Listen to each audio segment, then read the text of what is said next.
What's up, everybody? This is Edward back with another video, doing another live stream. It's Friday evening, or about to be Friday evening. Anyway, a lot of y'all been bugging me to see Kevin on the Lapeef show, and yeah, it was a good show. I haven't seen all of it. I've seen maybe, I say 60%, maybe like 50, 60% of him being on there. And I didn't see like the before. I saw when he first came on there and it was his avatar. Then he came back and it was actually him. I got past the part when he talked about the his cancer. And obviously I'm filtering that through the context of me watching the interview with DJ Vlad, and which you haven't seen it, you should. And you all see the title, so let's jump right in. Also, shout out to Roger Report. He had Angry Man on there. He had DGS on there. Black Hulu Strikes, like some really good heavy hitters on there. So he had like a whole full 10 panel. So you all might want to check that out. And Bernard had his show with Obsidian, Fatal Doses on there, and I think Supreme King Kun was over there. So there's a couple of things I'm going to kind of talk about a little bit. I was kind of in the chat of Bernard. Bernard's a little bit, but well, I actually said two things there. I was mainly in chat of Rogers because I was doing something at the time. And also before I got to watch Love Dorsey as well, and she was talking some business talk. And like I said, you can tell she's read a lot of books, and she was spitting that spit. I know that I kind of know the difference between people when they bought courses versus when they've actually read books. And obviously I buy a lot of courses. I probably buy more courses myself than I read books, but I apply a lot of stuff too. So she was definitely spitting. Like she actually does have a strong stream of consciousness, and definitely shout out. And one of the things I think that kind of why I get annoyed, there's some things I'm gonna say and there's some things I'm not gonna say. Because the things I'm not gonna say, quite frankly, I'm gonna keep it all the way 100. Like I always say, an audience as an individual that absorbs this content or absorbs things, you are accountable to what you absorb. You're accountable to what you listen to. So irregardless of who you listen to, that's on you. So one thing I will say is, as Black people, we have a bad habit of looking for leaders. We look for people to put on the responsibility to tell us what to do, when at the end of the day, that is your responsibility to do what's in the best interest of you. And you have to account for short term, medium term, and long term. Generally, you want to make the long term the priority, but we get the other things have their place. And it's up to you to kind of identify, maybe, and I mean in good faith, the reasons why people may say what they say and do what they do. And ultimately, it's your responsibility how you absorb this content and actually apply it to your own life. That just is what it is. That's regardless if we're talking about a more community standpoint. That's regardless if we're talking to an individual standpoint. So although, I have my own opinions, at the end of the day, I'm just a guy, and I'm going to keep it real. I don't give a fuck who you listen to. You can go listen to RBR for all I care. But at the end of the day, what I don't want to hear is, I don't want to hear that people led you astray. No, people didn't lead you astray. The reality is, your dumbass wanted to believe what they had to say because you identified with that emotionally, and you made a decision based on that. Now, is that always the case? No, but most of the time, as a salesperson, most of the time that is the case. People make emotional decisions, they justify it with logic. I see that all the time in this space. So who am I really? Even if I think people are making bad faith arguments, who the fuck am I? Really, I don't care enough to apply that kind of energy to help mothers say, oh well, I think this and I think that. I'll say what I say, but I'm not invested in it like that. I'm not because at the end of the day, my priority is me and the people that are immediately around me. That's my priority. And for better or for worse, for my mistakes as well as my wins, my L's and my wins, it is what it is. I try to point people in the right direction to the best that I can. And it's nothing happened for me to say all this. I'm just putting this out here. But at the end of the day, you can listen to who the fuck you want to listen to. That's on you. And I really don't care. I mean, honestly, and it's going to get to the point where, unless somebody's saying something absolutely, like off the charts flagrant, for the most part, if people are saying some shit that I don't think is 100% right, I'm going to start letting them say it. Because if you listen to it, you deserve to get what the fuck you get. And this is not pointing at any individual. This is like in the manosphere in general, and this is also a lot of y'all that y'all go listen to them some of them bitches too. One of the things why when Ty City, try to come at me about listening to Love Dorsey, understand something. I account for who the fuck I listen to. And the reality is, you are not gonna find people that I personally actively promote saying some really, really foul shit. And I've always been clear with you all as to why I promote certain people versus others. And I've always, and even with some of you all's criticisms, I acknowledge the criticism. And that is what that is. So with that being said, jump in the title. The title is Damn Negotiation, basically apply pressure. What does that mean? What that means is, I think, let me start here. You got the bonnet situation where, Monique backed off of the bonnet situation. Well, I think she kind of had a mentality like what I'm talking about, do what the fuck you want to do. But at the end of the day, Monique, somebody where she's mixed, where she's the same, like this is the same chick talking about I'll cheat on my husband, he ain't gonna do shit, but also said, I call him daddy because I need somebody to raise me. So Monique is by no means perfect. It's one of those things where a clock is right twice a day, and it's kind of like the thing about the bonnet thing, where that's a bad look on black women, and that's definitely something that's easy. It's not like necessarily asking somebody to lose weight, which by the way, Monique has lost weight. So the fact that she lost weight at the age that she lost weight at shows you she always could. Just like when you see Jill Scott lose weight, just like when you saw Jennifer Hudson, black women can lose weight, they just lie. They make up excuses because they're lazy as fuck. End of story. Just like men, when men don't lose weight, they're lazy. There is no reason they're fucking lazy. 95% of the time, they're lazy, the end. But they still want men, they still want the same men and women to actually put themselves at their or on their best game or going after. It's like you being a great college player, but at the end of the day, you ain't it when it comes to the NBA. But you want to sit here and then get mad because people may offer you to play overseas, to still make money doing what you love and maybe give you some other opportunity, but you don't care about that. You want what you want, and that's it. And then the way you have to start responding to that in a very simple way. And the problem with the black community, and we all know this, I'm not preaching to the choir, the black community is very comfortable. They're very comfortable jumping on men about shit or clowning men, belittling men. But when it's women, it's a problem. And you got these, and you know what? For the most part, I'm talking about a lot of these dudes. You got dudes like Dr. Boyce Watkins, Umar, and others, because a lot of them come in varying degrees, but they got their hearts for women. They give a fuck about their feelings, and quite frankly, a lot of them. The problem I have with that is a lot of black men, they see leadership as a mechanism of because they want to be liked. And what really pisses me off about that is I know at the end of the day, a lot of that is economic in nature. Even if you're trying to fund your shit like Umar's doing, a lot of what these guys do are predicated by them trying to get money out of women. That's really what it is. It's no different than an Anthony Brian Logan or a Brandon Taylor when it comes to white folks. We know to call those guys coons. But what do you call dudes that do that when it comes to a gender standpoint? And they basically, these are the same people that want to talk about they want to help women, but they're actually harming the community. Overall, if you have a community, you help the women. Now, as far as a negotiation, the reason why I rail against the idea of a negotiation because number one, it leads you to believe that number one, you're just as wrong as they are, and they have legitimate grievances. Now, in order to have a negotiation or quote unquote talk, both sides should have grievances. And they should be, and a part of having talked is to identify which grievances are really valid and which are not valid.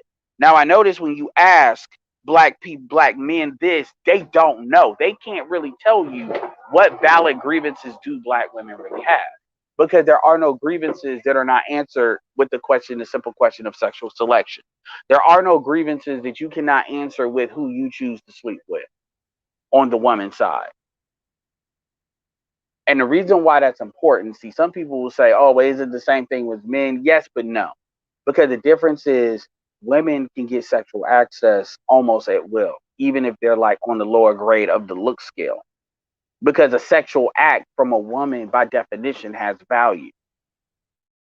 It may depend on what the value is, but there is a value there because women are a vessel. That's not necessarily true with men. Now, men giving up, if men build resources that they can give away, that becomes necessarily of value, then it's the question of what are you willing to give to get it. Same thing with sex, but women start off that way for the most part. This is why you can have fat ogre looking bitches somehow get kids. Like, I would ask you all, outside of a sexually transmitted disease, what is the real floor for a woman to get a baby out of a dude? Out of a black man, at least. You know there's a floor generally for them to get one out of get a mixed baby. But out of a black man, there's generally no floor. And we're not even going to add in the fact that society's elevated women have resources so they can therefore buy it, even if they naturally can't get it. We're not even going to talk about that. We're not even going to talk about that. And then we're not even going to talk about the mentality that men have that basically exacerbate that.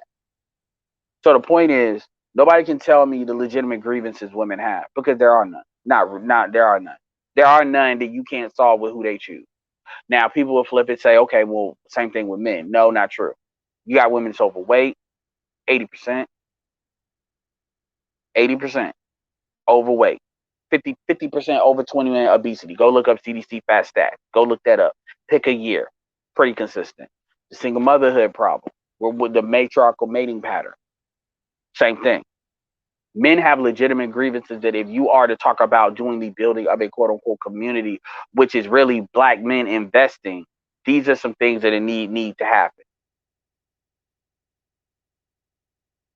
Then it becomes this chicken and the egg argument. Well, we do this because you don't build. Well, if that was true, then you would go find dudes that did build. Just a lot of the same women that say that shit get the dudes that are literally the representative of niggas that don't build. Shout out to O'Shea with that Summer Walker situation. What she want to say, London on the Track made her a Canadian motherfucker, so he's a foreign nigga, made her a baby mama. No, he was already that way because he had like 2 kids through from him anyway. You were a baby mama, but you didn't have a kid yet. So you look for the sperm to give you the kid. That's what you did. And that's why dudes like that become attractive, because your values attract that type of dude. That's what you're attracted to, because that's where your values are. You attract who you are. People don't understand that. These are the same hoes that talk about all this moon shit, all of this law of attraction shit, but not even understand the metaphysics of how it actually works. The magical. They'll be the main ones talking about horoscopes and shit. I refuse to deal with that shit because that's pseudoscience, and quite frankly, that's low. In my opinion, anybody talk about horoscopes, that's low IQ conversation. Which makes sense why black women gravitate towards it so much. That's why you know how much pussy. It's part of the amount of pussy I've left on the table because I refuse to learn that shit. Any nigga that you want to fuck a black chick, and you want to learn game, somebody needs to write a simple. I got a thing for you. A game. Anybody that's a game coach, write a simple ebook that'll give a crash course for somebody that don't know about horoscope, understanding horoscope, because that's actually something you could have in your repertoire in order to attract black women. Because black women, that shit is like catnip to them. I don't fucking know why. I don't really respect it, but it is. Shout out to Pharaoh with the $10 super chat, sending you some B-Day money. Keep cooking, fam. I appreciate it. You might have seen my birthday on Edward Anderson. You know, FYI, that must be some random shit I put on. My birthday November 2nd. But, you know. Just in March. Shout out to Made by Ruben. Stop negotiating. Exactly. And dudes are in this internal negotiation with women. They are. And you know, when people want to sit here and say, well, we need to have a dialogue. I'm cool with having a dialogue, but it's not a negotiation. It's going to be me telling you what the fuck it is. That's what the fuck it's going to be. It's my way to goddamn highway. Fuck a 50-50. Fuck 100%. Because the manosphere would not exist if their outcomes of what they wanted to be, they wouldn't even be here in the fucking first place. And coronavirus has put some urgency on it.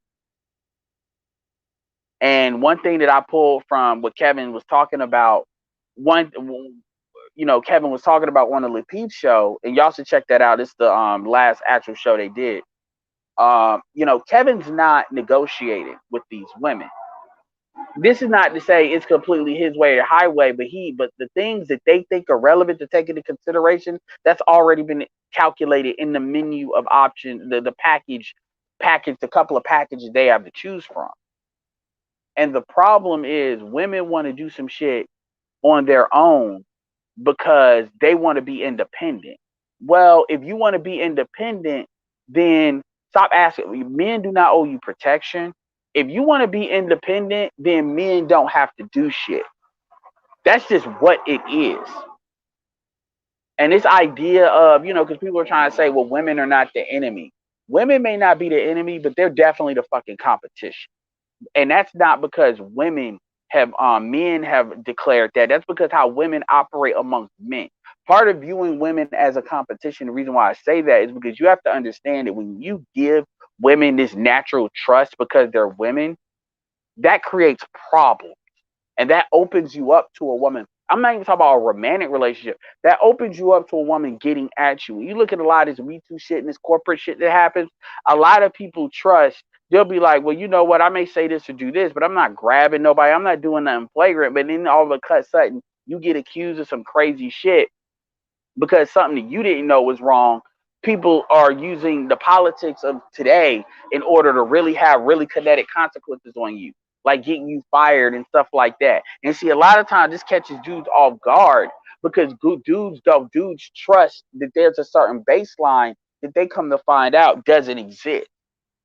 And so my thing is, I'm looking at where's the baseline, and then what is somebody demonstrated over time that I can trust them. Point blank, period. And always do an assessment of it, not to the point where you're just looking at everybody, but you always got to keep kind of like a mind's eye on that. You do. And if you actually look at what a lot of shit, think about what jams a lot of black men up. It's pretty consistent shit. It's pretty consistent shit that jams black men up. And women in many ways are like a big part of the pie chart. A big part of the pie chart. And the main thing is not necessarily what women do, it's what you open yourself up for them to do. Because they have a very good eye at seeing vulnerabilities. Just like a dog can smell fear, women can very quickly see goofy. And that's another thing I was talking about in my Telegram that I'm going to say now. I'm not saying other women don't scam, but black women, I would argue white men and black women scam probably some of the most in the country, especially when they get desperate. And a lot of y'all make yourselves soft target. It's kind of like you would never go into the hood, especially a hood you're not from, and then walk around looking literally like you got $1 million on you. Got chains, money, watches, most expensive phone, car, and you wouldn't consistently do that because you understand the concept of making yourself a soft target. But this is what a lot of you all do with women because you all have this goddess complex about you all, and that varies to degrees. It's like how some of y'all are with light skinned females. And me and Clutch have talked about this like every once in a while. Like, Clutch, we have the same mentality on this. Light skinned men tend not to look at light skinned women the same as dark skinned dudes do because you all kind of put them on a pedestal and we don't do that. So that opens you up to a lot of different shit that otherwise you wouldn't be open up to. And this is why you hear me really rail against some of the things because my mentality is that, like, a perfect example, like I was, listening to K, and I've gone back and forth with K in that group, not recently, but the thing about K is just, in many ways, K is just as bad as Tawana. The difference is Tawana is very overt and aggressive about how she does shit, but K is very, I'm light skinned, and I just don't know. I'm like, and the first thing that wants to come out of my mouth, like, bitch, are you stupid? That's really what I want to say. And then she'll get offended. And I'm be like, cause you talking like, cause you're not, are you fucking dumb? Because like real talk, you're talking to me like you're 12. Well, I just thought, bitch, yes, you do know. Shut the fuck up. You know. Stop fucking talking to me like you don't know. Cause I don't hang around dumb bitches. I really don't. So I know you know. You may not say it, but I know you know. So stop asking these questions like you don't know. Because you're not asking them for the audience. And Kevin didn't say it like that, but Kevin, like, really, you can tell by the tone that Kevin talks to Kay, that Kevin knows what she's doing. And he said it. He said, you're asking me this because he asked him something about college. And well, if you're 21 years old, and this is where BGS is right by saying Kevin can articulate this stuff a little bit better than some of us can, because O'Shea would have said the same thing, I would have said the same thing, and BGS would have basically put her ass in the chair. Could you imagine BGS putting K in the chair? As I tell you, BGS need to start that BGS for women. But anyway, and no, I don't need him to start a whole bunch of channels. First of all, the Black Agnostic Speaks and his regular channel are damn me the same thing. So let's stop acting like that. If number one, number two, a sports channel, I think somebody does need to create. Mace Taggart has one. I guess he could volunteer for that, and then people start going on there having more sports conversations, even if the channel is not directly managed. But the BGS for women, I would say, needs to be that second channel. Anyway, like I was saying, a lot of us would have knee jerk reactions to that. And Kevin did it right. Kevin was like, was a disingenuous question, number one, but if somebody was 20 years, because he was talking about how you need to have you need to be in school looking for a man, and Kay don't never want to directly say stuff, but she like to indirectly imply things. And that's that liberal bullshit. It's very obvious she has liberal views. It's very obvious she has feminist women's studies views. She reminds just a couple of people on Instagram that's like that, where they have their degrees and they try to put a smiley face on it, but they think just like them the other bitches do. They're just a little bit better about putting lipstick on the shit. Um and the way you deal with women like that, the way I deal with them is exactly like what I said. You gotta rattle them a little bit and kind of get them mad so they start telling the truth about what the fuck they think. Because like I said, I don't like, y'all know, I don't like people talking around shit forever and forever and forever. Like me monologuing is not me talking around shit, because when people ask me a question, I give you a direct answer, then I tell you what I think. But I don't sit there and make you wait forever and forever and forever, because I'm not trying to influence you into my point of view. You ask me a question, I'm gonna tell you what I think. It's on you. If you don't agree, I don't care. I'm not making money off of you, so I have no point in influence you. I don't want to think. And even then, when it comes to my sales process, I'm very pretty straightforward as well. But but yeah, because black men don't have any power over them. Black men have no power over those black women. So this idea of, shout out to Flip Cool. So this idea that they got any legitimate grievances, no, their idea of grievances is the nigga, like the Summer Walker shit with O'Shea's video. The niggas you pick, you're mad because they don't do what they say. But at the end of the day, they always were who they were. It's like you saying, well, these niggas need to take care of their kids. Well, you need to start picking dudes that actually want to be dads, and not dudes that just want to hit it raw and nutting your ass, and then you think giving them a baby. And shot, like O'Shea said, I mean, this is basic info. We all know this, but women think they got the best vagina, and their vagina is gonna change a man. Bitch, no, you don't. Your vagina is Dasani water, because the niggas that you want are the same niggas that every bitch wants.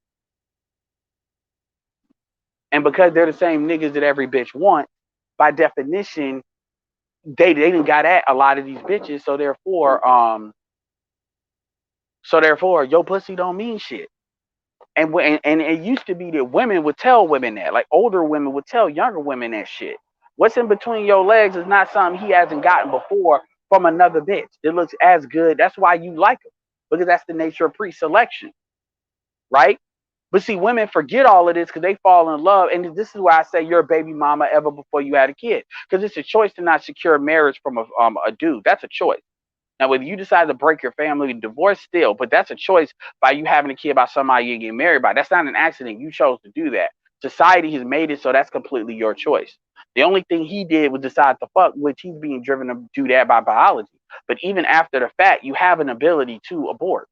And see, women are going to really understand that when that ability gets taken away from them. When that shit gets taken away from them, then they gonna understand how good they have it, which is why I fully support the heartbeat bill. I don't give a damn about how many of you niggas get jammed up with kids, because the reality is, if you fucked her, you need to pay. And I am for a paternity test. I'm gonna keep it real with you. I will trade having a paternity test, so you know who needs to do it. I will trade for you paying child support for the babies even more, because that'll make a lot of dudes pay attention to the dirty bitches they fucking too, or the dudes that get jammed up like that are really gonna start trying to get custody. Not to say the dudes don't do that, but I'll accept those terms. But anyway, back to what I was saying. Kay, she's disingenuous, and I don't like that. I really don't. I don't like that. And see, the thing about it with light skinned females, they're kind of allowed to be that way because dudes like, yeah, man, I'm just trying to fuck, blah, blah, blah. I don't like that shit. But the way the guys usually react to her is pretty good. But Kevin went right at that. He said it's disingenuous. And he went and explained like how he would ask and blah, blah, blah. And then she has these like looks on her head, like she don't know. I'm like, you're not a dumb bitch. So stop acting like you're a fucking bimbo. Stop acting like you not you a stupid. You know, stop doing that because you trying to influence shit. Stop playing the I don't know game and all this other bullshit. Fuck that. You know. Even when she was talking about it was the other day because I was listening to another show, or at least I usually what I'll do is I'll listen to like the clips that they put up. They were talking about do you treat people with respect based on how they look? And she's saying you should treat people with respect no matter what they look like. And this is a very liberal view of the world. And my thing, and obviously they have a show, they have a protocol. I get that, so I get it. But what I'm saying, but the whole thing was drug out so long because she just kept playing like she didn't understand. And Courtney finally said, "Well, if somebody came in a bikini to a wedding, what would you do?" And she tried to act like she wouldn't say shit. Yes, you would. Shut up. This is your day. You're lying. She tried to allude to that, and I'm like, I'm not. Look, we're all grown. Most of us, like most of them, are in their 30s. Some of them upper 30s. But we're not teenagers. We're not young. We're not young tweens. Stop. And this is what I'm talking about with the emotional age of people. And see, it's not that. I know they know better. And then she tried to bring up, well, how would you treat a homeless person? And JR was like, oh, well, a homeless person has no choice in what they wear. He's better than me. Because I would think, did you really just ask me that? Did you really just compare a bitch that goes into a strip club and decides to dress like a whore or decides to have tutus all over them with somebody who's homeless? Like, did you really just do that? And what's my point? My point is there is room for belittling people. There is room for making people feel bad, feel shame. And this is not and people want to make it seem like, oh well, if you got tattoos somewhere, that means you automatically gotta, because he was trying to make it like people will go out of their way to harass people. Now keep in mind, these are the same women that always talk about vibes and energy and shit. Like right now, I'm outside of my porch. I'm looking at a white woman and a white dude pushing a white baby, and the woman has like a tattoo on her back. But if you didn't see that, you would like, she had a back, like upper back, you would not know that she really had a tattoo. She doesn't look like the type that would have a tattoo. But my point is, we're humans. Within the context of a situation, nobody is sitting here going out of their way to harass women. If you want to talk about catcalling, which wasn't mentioned, that happens mainly for the females that occupy a certain space where they look like they're sexually open. And this slut culture where women want to justify walking around any such a way and they think they should be treated. I would have told her straight up, no, they shouldn't. That's bullshit. I disagree with that.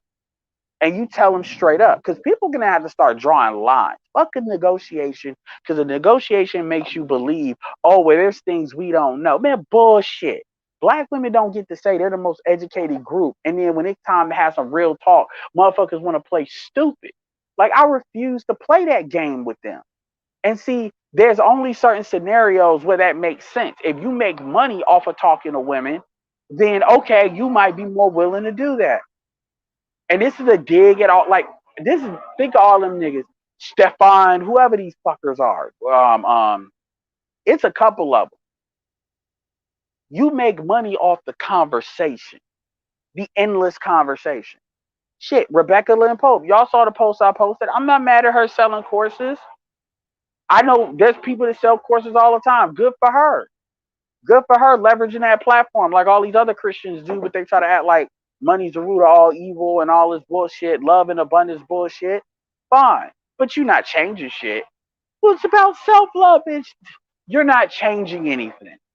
Let's just keep in mind. That's why when motherfuckers try to tell me about me selling information, the shit I do actually has an impact. Because if these women don't want to change, we know like 80% of people that buy courses will never do nothing with it. And it is what it is. But my point is, all you're doing is selling women what they already want to hear, which is the same thing everybody else is giving them. But going back to the Kate thing, yeah, she plays like she don't know this shit. And I'm like, no, you're not that naive. And part of it is okay, it needs to be a good show. I get that. And you have to have one person that's gonna do that. You have to have a counter. And so they got tired of the Tawana being aggressive as hell and not knowing how to hold her emotions. But Kay does the same thing. But Kay basically does that I don't know shit, that contrarian shit. And I get it. It's a show. It is what it is. I get that. I understand that. But shit's fucking annoying, yo. And I'm glad Kevin kind of came at her the way he did because she's wrong. And quite frankly, you need to throw a little bit of belittling her ass because you need to let her know you're being dumb. I know you're smarter than this. And so I'm going to let you know how stupid what you're saying is.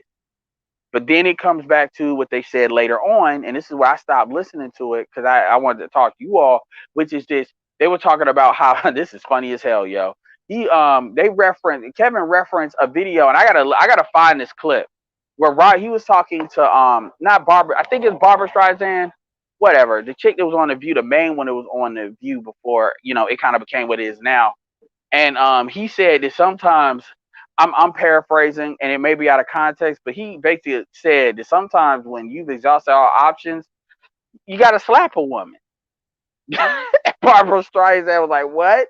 And Sean Connery he explained it, kind of like what the video BGS had when James Earl Jones was talking about the gynocracy, and then women got mad. That was like BGS's main like largest video like for a minute, but like until BGS pulled it down, it was kind of a similar thing.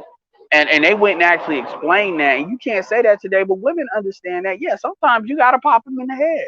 Now we can't do that because you're gonna go to jail. But the reality is, and he explained that women don't know how to stop pushing. They just don't. And we know this in the community because even when you try to walk away from a conversation in a room, women will literally try to box you in.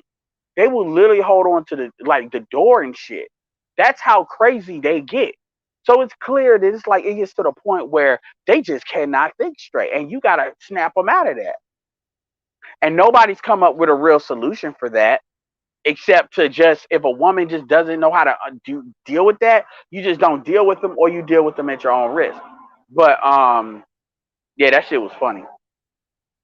And this is why a lot of these women are cracked out now because I told you all, women, and remember what I told you all a long time ago. I said women don't really understand the concept of boundary. You have to establish that. But because men there is certain, like Kevin will say, a low level threat of violence amongst men, those are already natural boundaries. Women don't really have that. So they don't know. So when they get in their emotions, they're literally like runaway trains. And so the only way to deal with that in the framework of today is you just have to, if a woman demonstrates that she can't handle her emotions, you shouldn't be around her, because being around her, and I'm not talking about when she's like that, I mean ever. Being around her is going to put you at risk. And the dudes that y'all do that, y'all know this, and y'all do it anyway for pussy, for whatever. And that's why when shit pops off, it's like it's kind of on you, because you know you playing Russian roulette. Anyway,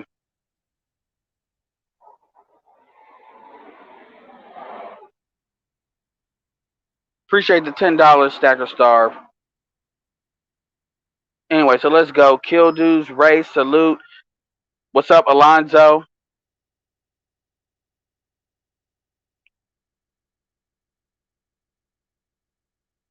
What's up, Gun Streets? Leave them. What's up, Marty McFly? Yeah, motherfuckers negotiating with women. Negotiation makes it seem like, okay, well, there's things we can compromise on. What do you want black men to compromise on? I mean, that's like nobody. You notice how nobody really has these answers. So what the fuck are we negotiating? If you can't tell me what you're gonna compromise, well, we do that behind. Oh, get the fuck out of here, man. Come on. Okay, fine. So what grievances, what legitimate grievances do they have? Crickets. Nobody can answer these fucking questions. Nobody can answer them. And that's how I know motherfuckers are bullshit.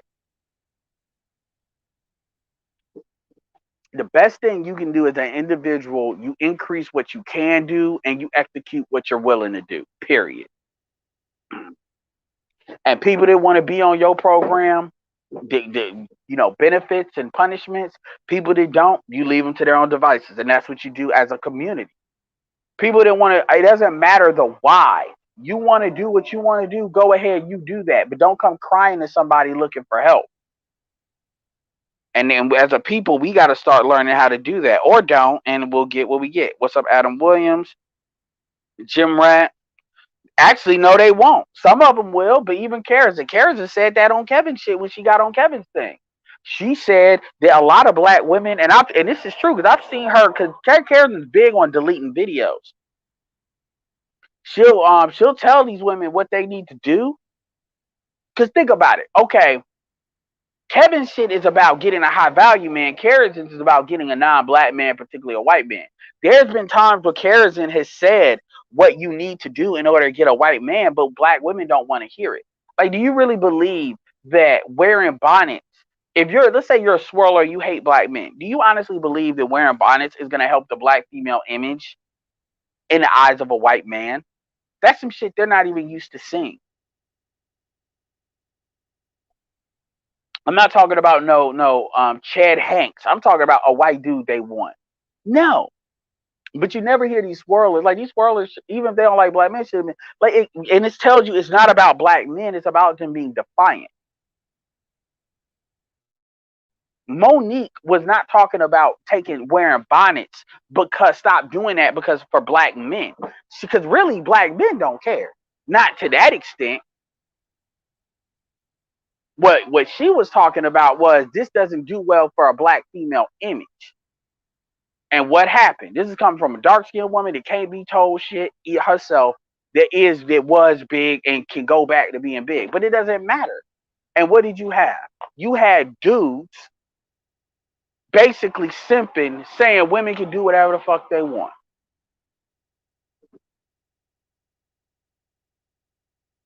I don't know what else to do. At that point, and these would be the same people saying there ain't no gynocracy, there ain't no program. It's just all a fucking 300 years in this bitch. It's just a misunderstanding. Well, shit, you might as well tell me slavery's a misunderstanding. You might as well tell me that white supremacy is a misunderstanding. You might as well tell me that shit. Because you know what? That's pretty much the same logic. Nah. White men don't know what they do. They just don't understand. Misunderstanding. It's all a misunderstanding. I saw the bonnet hair earlier at Walmart. It looks like trash. It is. And the thing is, anybody who's trying to compare the bonnet to a hijab needs to be slapped. Because honestly, that's very disrespectful to Islam. That's disrespectful to culture, no matter what varieties it takes. And that's that redneck nigga shit. That's all that is. Because again, like I just, and this is why even when it comes to this weave and shit, this is why, again, like, shout out to Art Nostal. Like, we've had negotiations, talks. These women are very disingenuous, most of them. So you got to say, look, I know, and we're the logical minds. They're sitting there. See, we're trying to negotiate. They're trying to get us to agree with what they want to do. They don't want to change. They're talking to us for the purpose of us coming to their point of view. They want to lead us to believe what they want to believe. Otherwise, they generally don't talk. They just do it. And the real question is what you go. See, man, the default setting with black women is really, I did it. What the fuck you gonna do about it? And if you don't have the answer to that, then you have no power. You're not going to intellectualize your way out of that. You're just not. Because that's where the default setting always is. That's why Stormy Wellington was talking about that. Oh, he made $1 million, Because that's all they know. What are you going to do about it? And their goal, and this is what they teach each other, is to get to a position where you can say that and they can't do shit. That's literally, and this idea that that's all, well, they just don't know what they do or they've been miseducated. No, it's like saying, if you did the Crusades and you chose to believe a religion, you still chose to believe it. And you actively choose to believe it. It's not something where I will start this and now I understand this, so I'm aware. No, you still. It's this is more about belief and indoctrination than it's about you actually being miseducated. Because you can in the real world see that other people are getting different outcomes than you. You like people are not dumb. And people will try to tell me, oh, well, you think it's true. No, no, it's not about that. But what I'm not going to do is sit there and waste all of this time, especially as deep in the rabbit hole as I am now. I'm not about to waste all this time and going to talk to people that I already know to be in bad faith that have yet to demonstrate anything other than showing the fuck up. That's like saying that if I take a woman out on a date and we said we're gonna meet at this place, let's say it's Ruth Chris or something on the first date, because she shows up, that's an automatic that we're gonna get sex. That's literally the same mindset.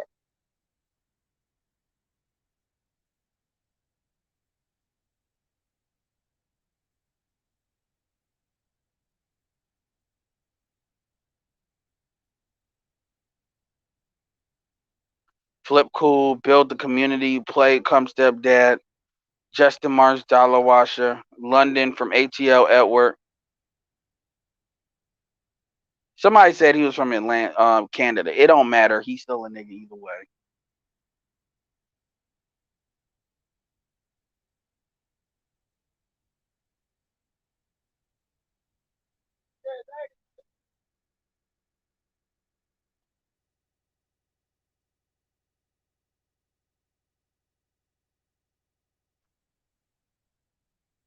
That's all that is.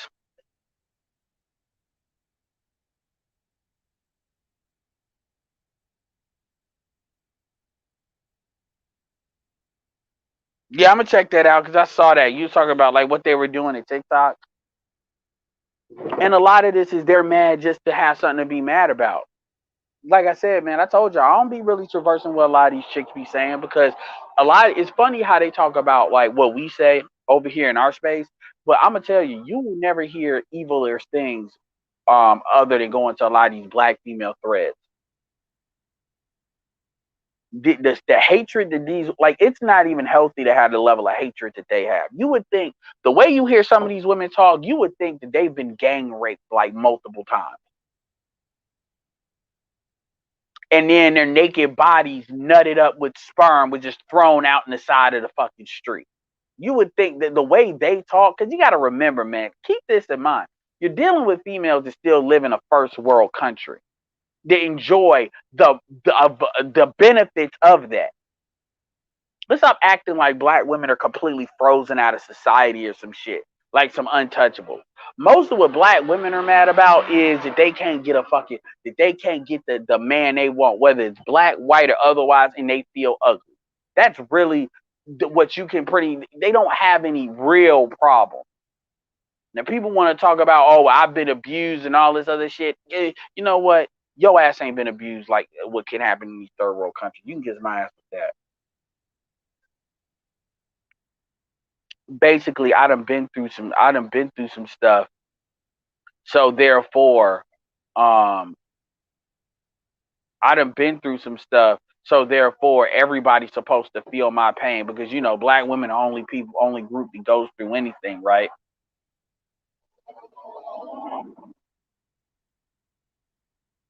But yeah, and TikTok, honestly, a lot of the new bitching is going on TikTok and on Clubhouse. If you need to do like live stream bitching, that's gonna be Clubhouse, and you know it's gonna jump off because they got it. Clubhouse has an Android app. See, I think they created the Apple app first to get prestige, but also Apple's app store is a lot harder to get into, has more restrictions than like Android. So they always probably had that Android one. They just probably wanted to soft roll it. So they said, let's go ahead and get that going. So, but you know, most niggas got Android, so you already know they about to start the cackling and the bitching and all of that. Niggas ain't shit. And I'm like, okay, niggas ain't shit. What does that mean? Yeah, niggas ain't shit. Okay, the end. Okay, they ain't shit. So how is your life improving?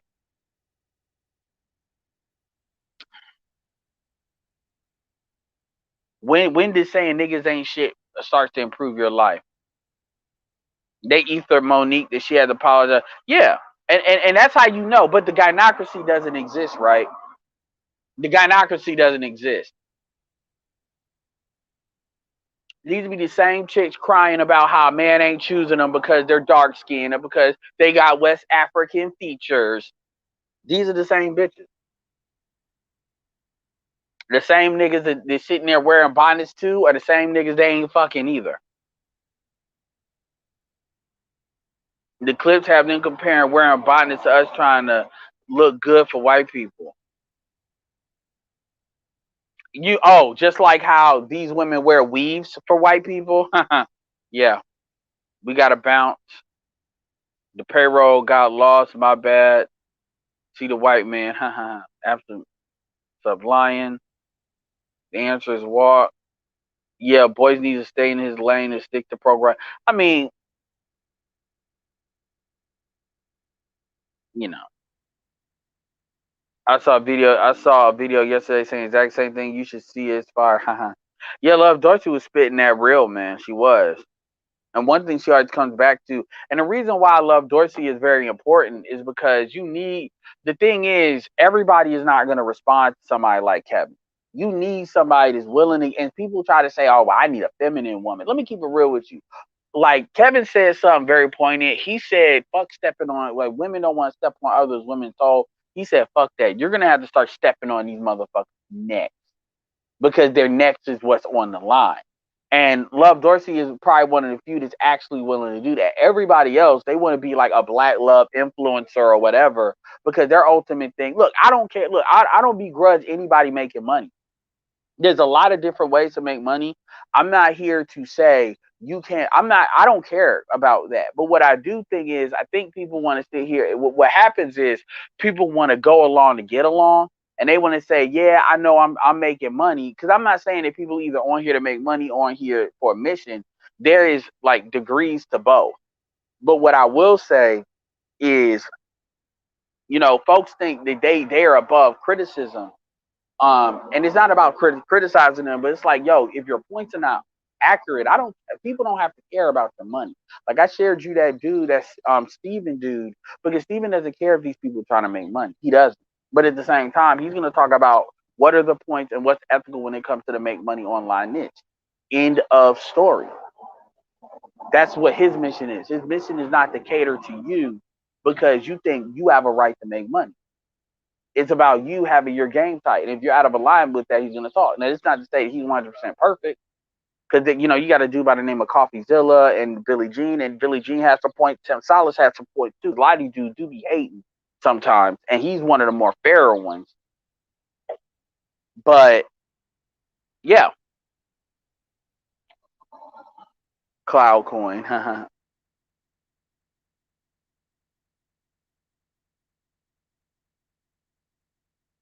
And it's crazy because the same women that tell you we don't need you are the same women telling you you need to build with us. That's insanity. That's insanity. That's crazy. And that tells you, like, because you have same people that's talking about, well, we're mad if you go deal with somebody else, but we don't need you. Okay. That's insane. That's a crazy person. That is somebody that is lost.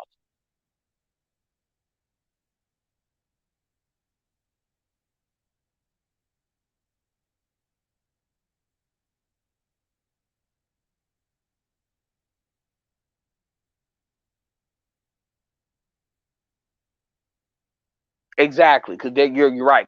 They want to dominate. They don't want to compromise. And you got dudes in here, and like I said, people have their own reasons why they want to have it. Look, I talk to women all the time. Nurse nerds in here, I have no problem talking to women, and I have no problem letting them have their opinion. But the difference is, you know, I'm gonna say what I'm gonna say why, and but there is no misunderstanding.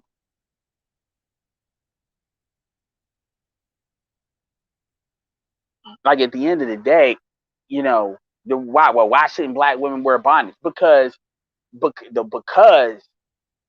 it makes you, that wearing bonnets is some of the shit that keeps you in the fucking bottom of the beauty scale. And that's a choice.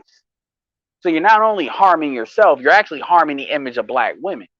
So stop bitching about you being dark skinned when you do dumb shit like that. Same thing with the weight issue. Take her to Best Western. I'm gonna tell you, Cheesecake Factory is a good place to take a female that looks like you doing something, but it's cheap.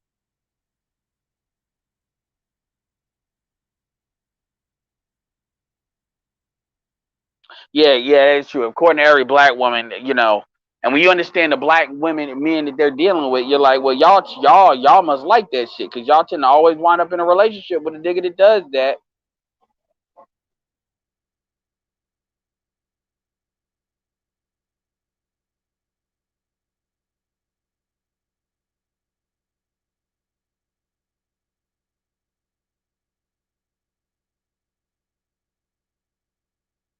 Who is Mama Kendra? Are you talking about Crimson Cure? Appreciate that 7 Cupid.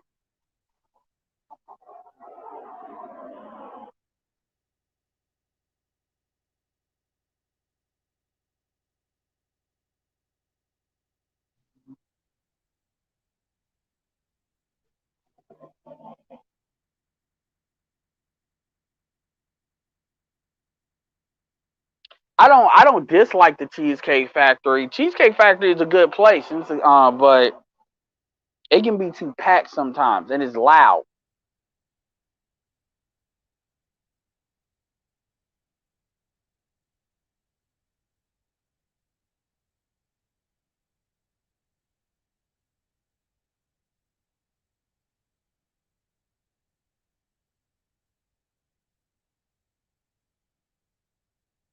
A lot of them be lying, yo. A lot of them be lying and telling half truths.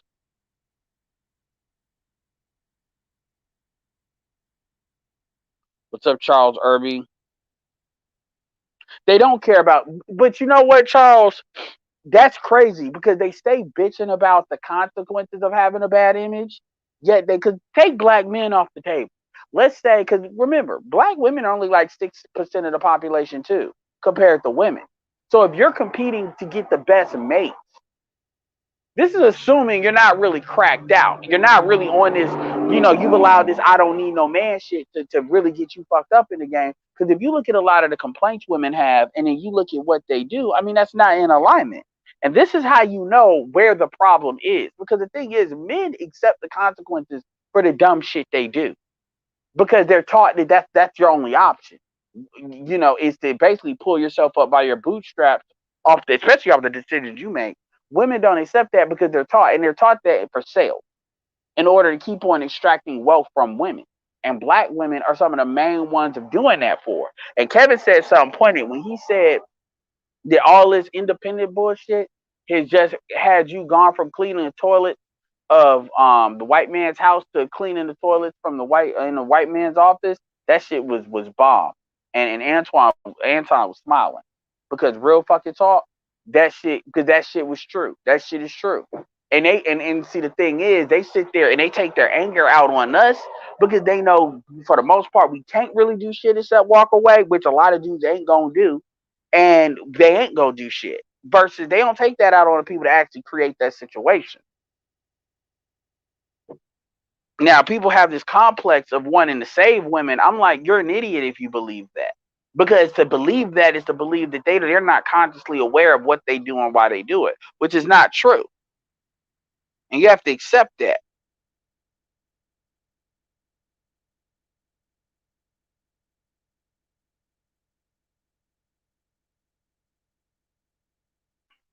Bomb ain't bomb. Whatever. Like she's not even worthy of even being brought up. Honestly, she's not even worthy. There's nothing that comes out of, I mean, apparently she's married. Apparently she's married and she might very well be. But the question is the nigga about some shit?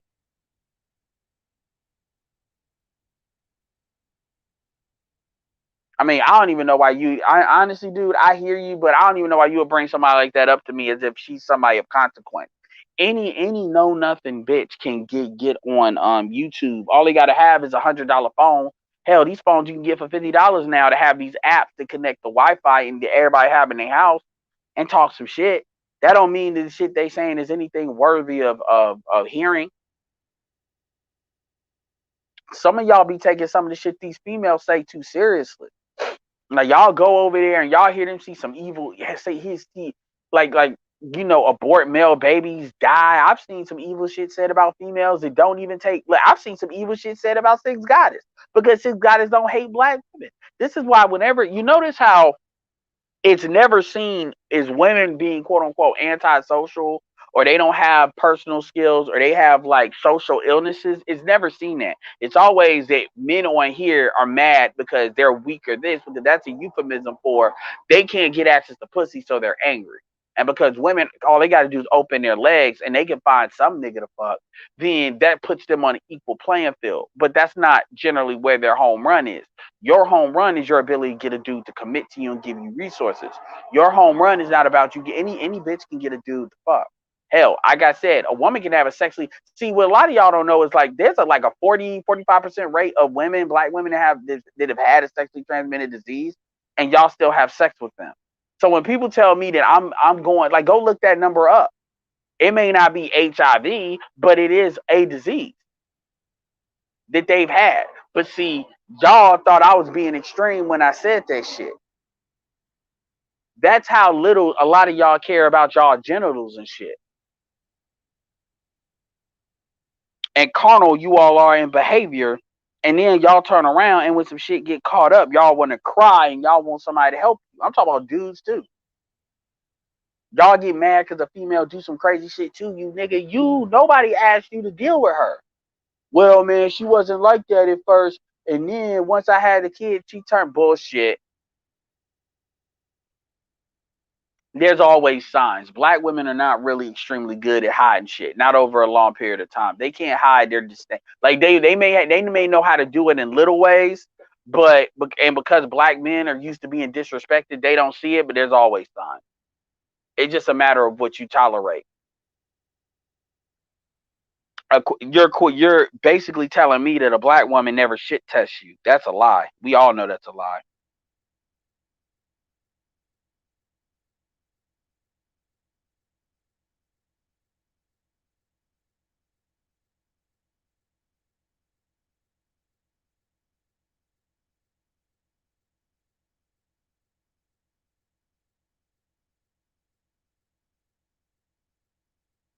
First, so you talked about the bill thing. This is something I want to talk about. You know what statement I hate?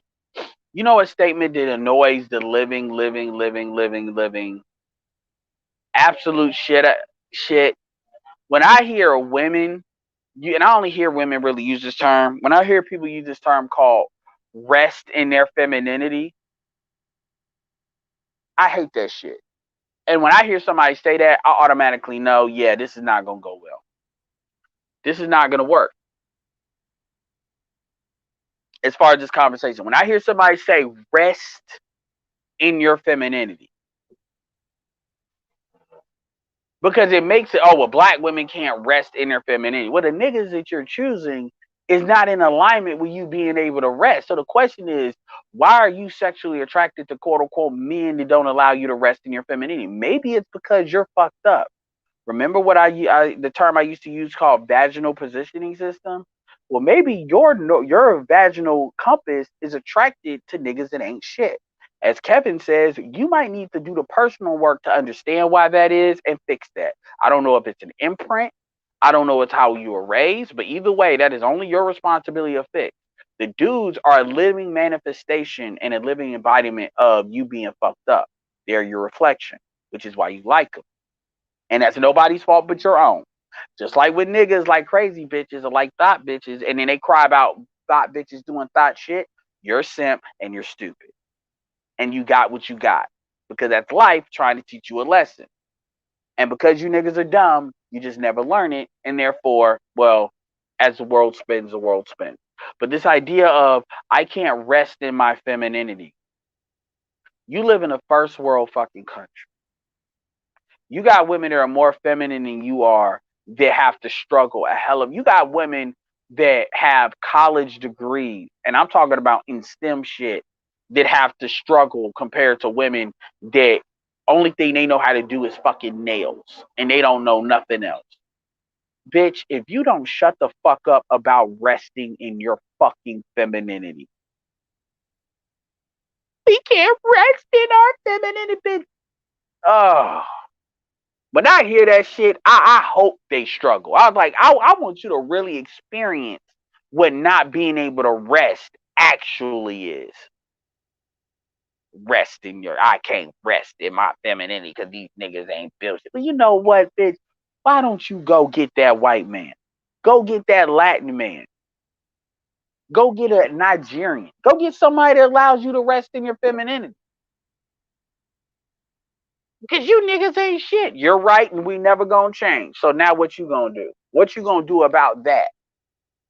Well, I'm gonna go from Seattle to Philadelphia and I'm gonna have his baby, even though he got 4 baby mamas and 6 kids. I'm still gonna do that. Because I'm in heat.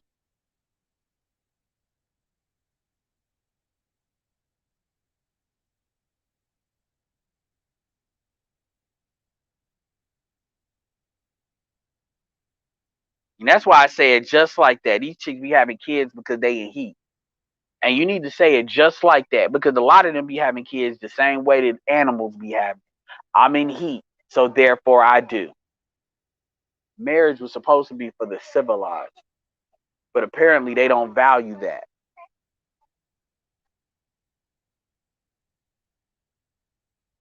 I hate when niggas give that those eyeballs.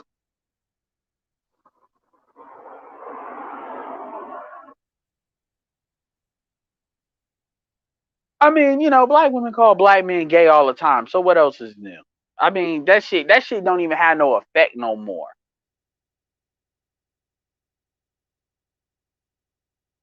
That shit don't even matter no more.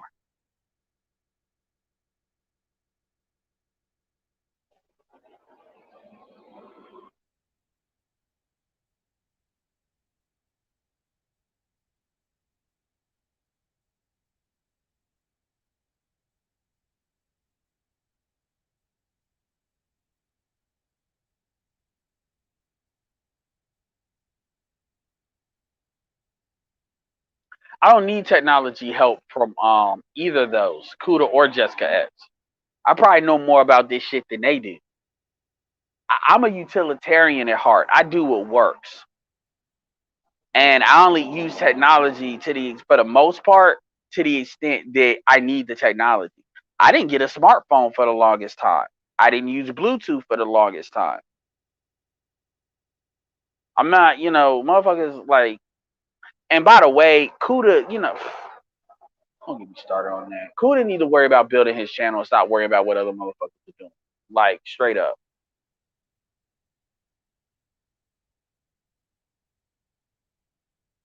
And you notice, Jessica X didn't really. Jessica X got a soundboard, but Jessica X, when they got that shit, had her channel not been growing anyway. She kind of fell into it. So yeah, she should have got it.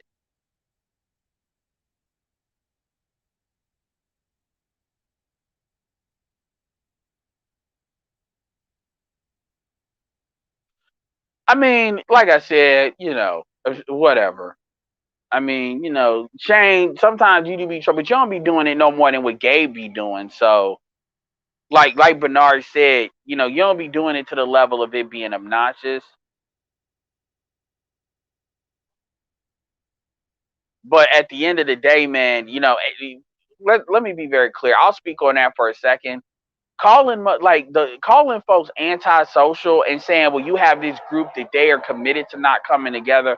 That's not really an accurate assessment of what's going on. Now, from a political standpoint, if people want to say that just for the mechanisms of pretending, then go ahead and do that. But at the end of the day, that's not gonna solve no problems, because all that's gonna do is give women cover to do the fuck shit they do, and nigga, so it is like there's nothing. If a dude wants to marry a black female, there's nothing out here to stopping them from doing it. So this idea that, well, the we can't get along because there's these antisocial people, no, it is way more deeper than that. If it was really just that, so but people are gonna say what they want to say, and I don't really give a fuck.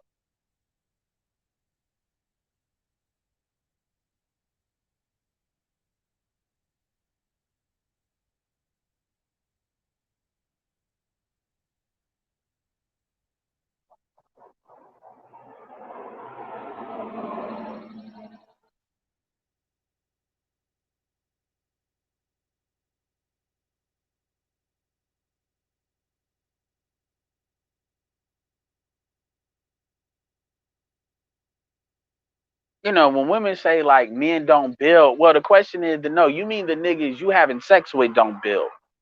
That's what you mean.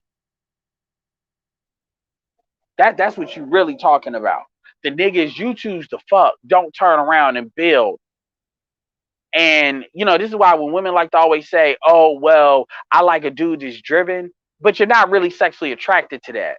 Not really, because because then you say, "Okay, well, was your baby daddy driven?" No. Okay, then that's not what you like. That's not true. That's not like the deciding factor. And women know that. They just expect for you to sit there and basically listen to their dumb shit. That's why sometimes, when I'm talking to like Sister George or something, it sounds like I'm interrogating her because I know she's full of shit. And I know she knows she's being disingenuous. And that's a pet peeve of mine. I hate when women are being disingenuous. I hate that shit. I really do. And then I gotta hear how strong and smart women are. Clearly not if you gotta communicate in that way.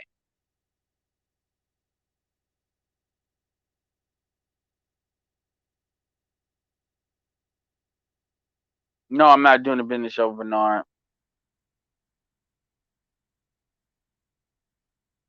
I'm not beefing with nobody.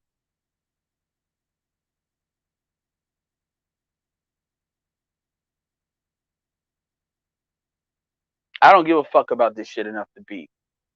Like real fucking talk. I'm not beefing. I don't do that. I say what I say and that's it. If people want to get mad, they get mad.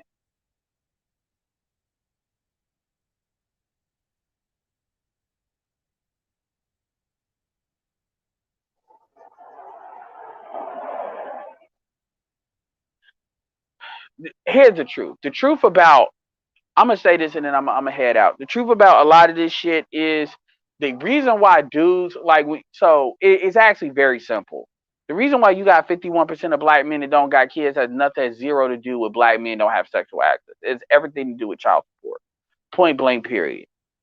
Like you can't historically map out why 50% of a group, which is the widest gap, like because you make it sound like they don't have kids and are having sex. This is not true. But see, black people got to make that true in order for the shit that they want to believe to make sense. Whatever. Um, whatever with that. This is why the motherfuckers don't ever go nowhere. But um, the issue comes down to the deal. The juice is not worth the squeeze. Squeeze. The end. The juice is not worth the squeeze. The end.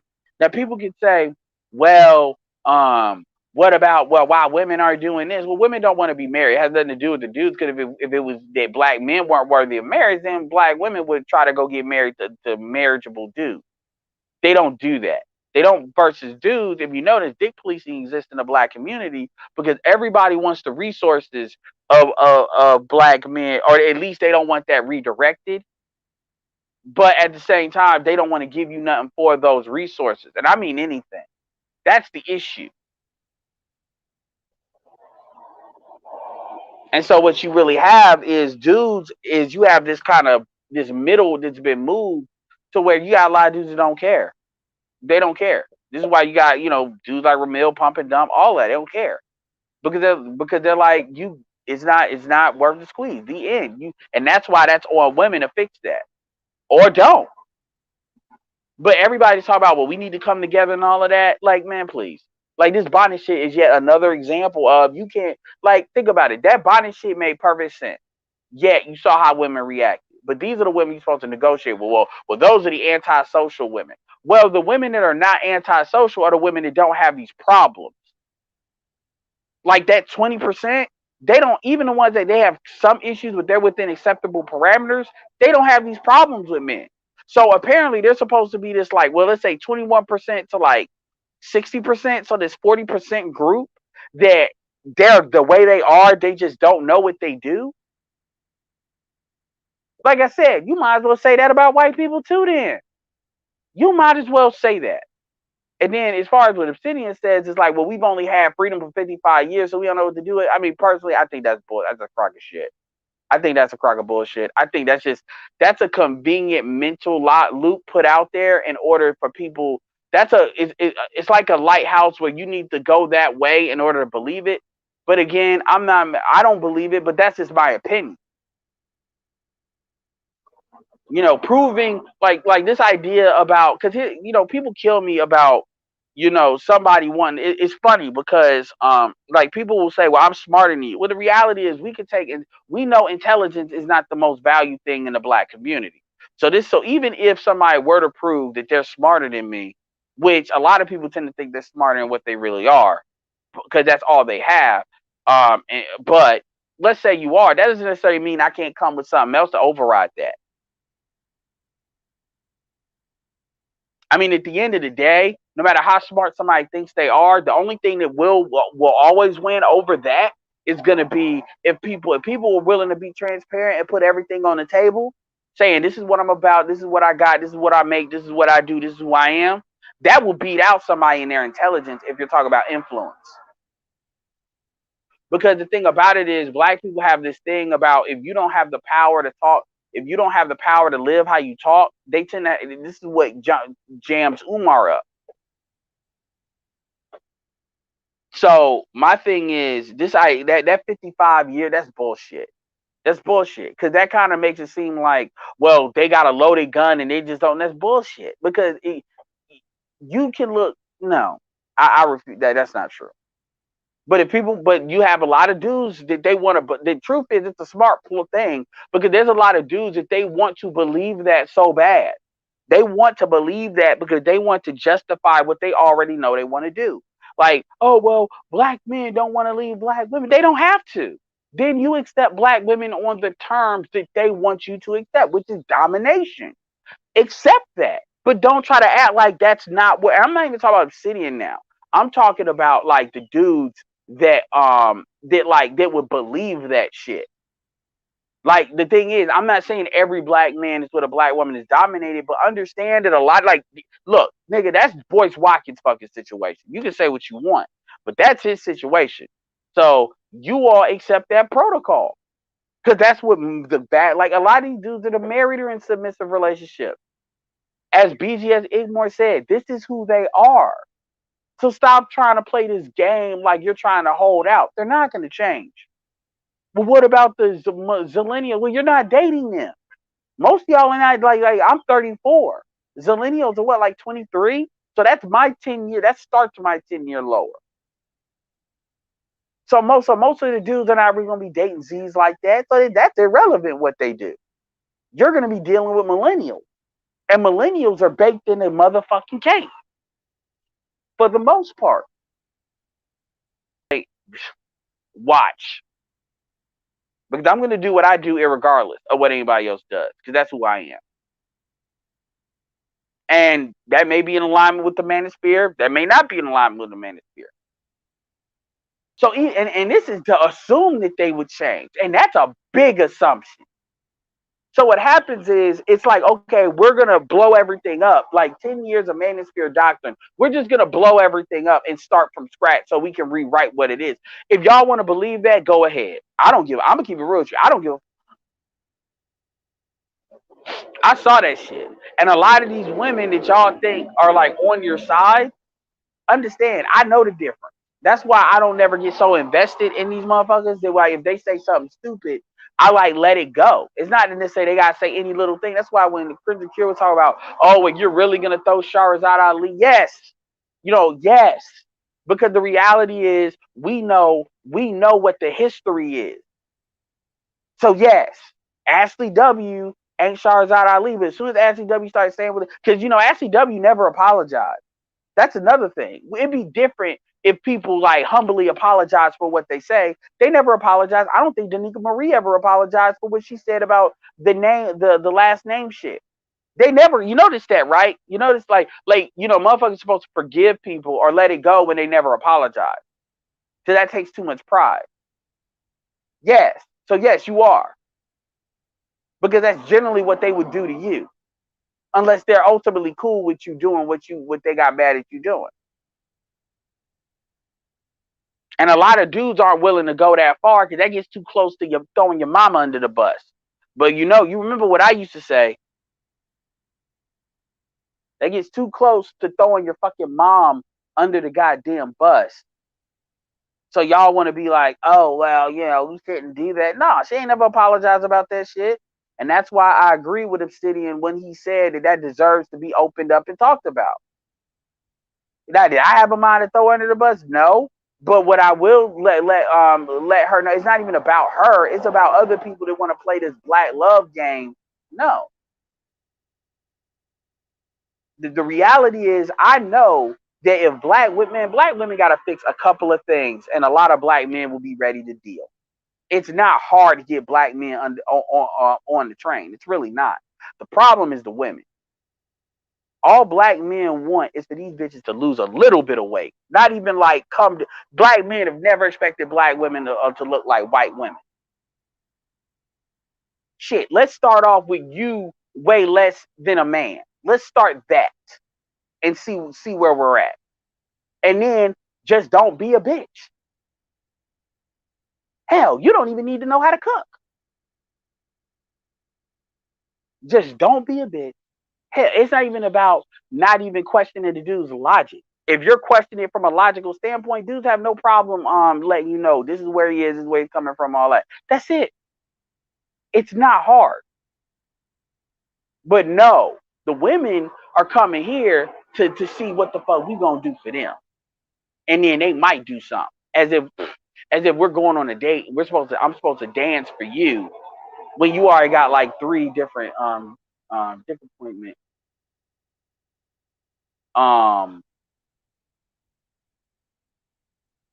You got like three different dick appointment contacts that you plan on seeing after a date. Now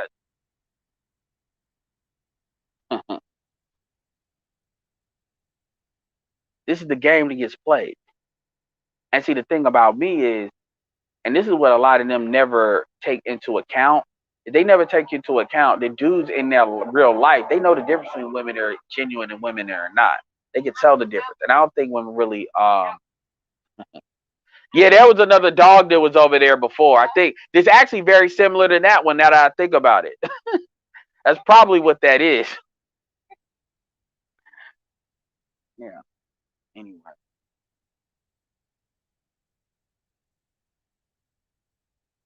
It's not hard. It's not hard to get the dudes.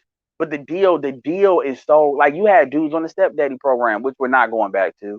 But the deal is so fucked up now. The deal is so fucked up now that you have what you have.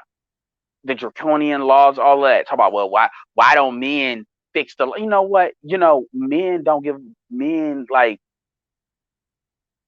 honestly, the situation isn't so bad that men just can't tolerate it. It's the women that are crying. So, I mean, you would think if women want marriage, that they would get them laws adjusted to get marriage, to make it more amiable. But they're not doing it because they're cool with what it is. And we are where we are. So that's it. Let me see. See what the fuck y'all saying. Oh, we got some special guests in this motherfucker. Let me scroll all the way up.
Okay, so he's talking to Shane. I mean, at the end of the day, man, Shane, me personally, I don't, I've always said this. I don't understand. If I don't agree with some shit, I'll give my opinion on shit to a certain extent, but I can let it go because my thing is, ultimately, I know what the fuck I'm going to do. So if people want to do some other shit, let them do it. I'm generally not the type of person that, unless somebody is gonna have people do real and actual harm, like immediate harm, and even then, it just depends as to the degree to that. It gets to the point where people want to believe certain shit. So if people buy into certain things, whether you agree with it or not, they always wanted to believe it.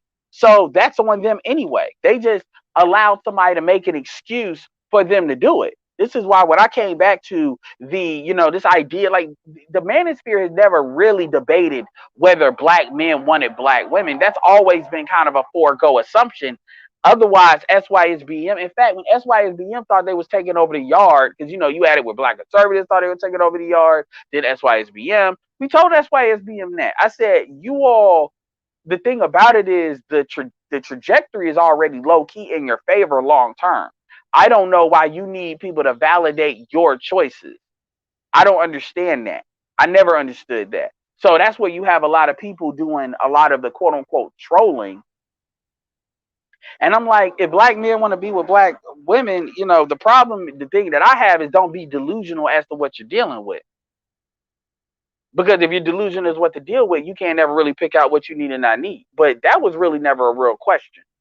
Just like how people had it in their mind that people in this space, a lot of people didn't want to get married. No, there's a sizable portion of black men that want to get married. And then further, black men that are open to it. The problem is the risk is too great.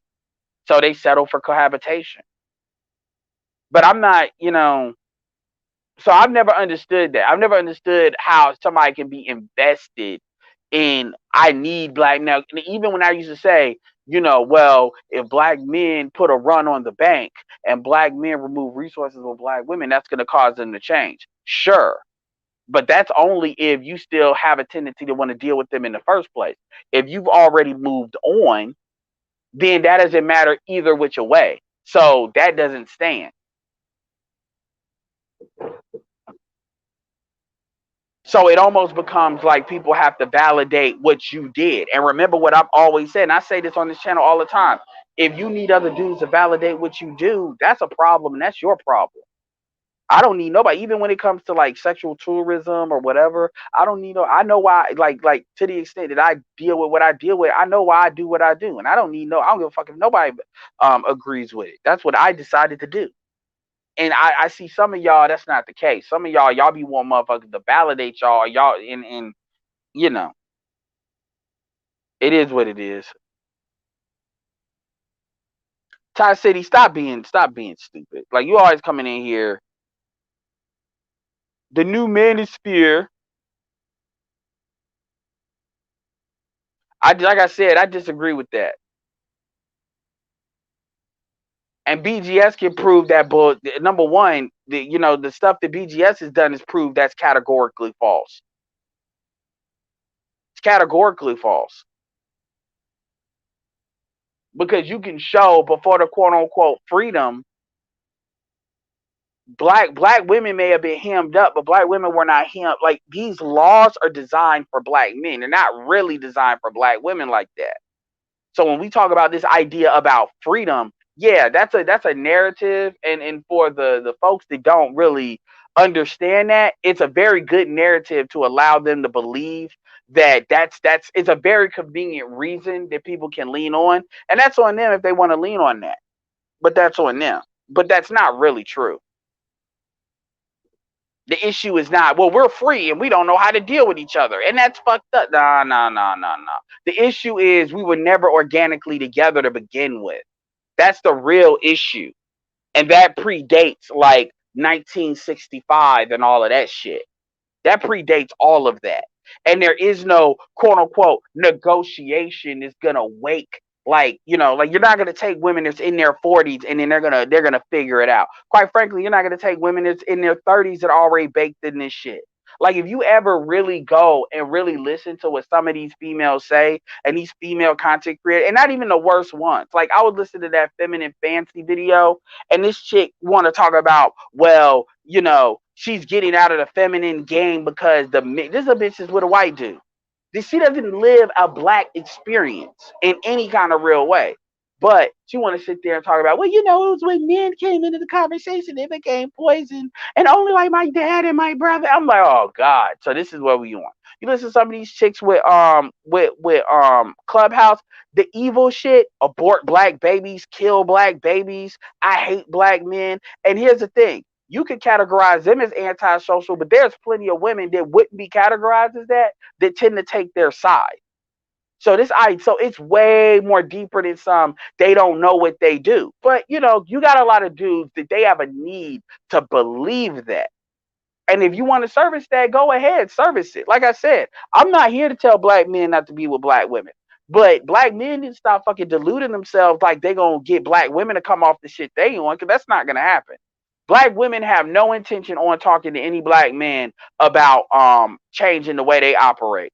What they're going to do is they're just going to talk to you to see how open black men are to basically convincing themselves to basically come back onto their program.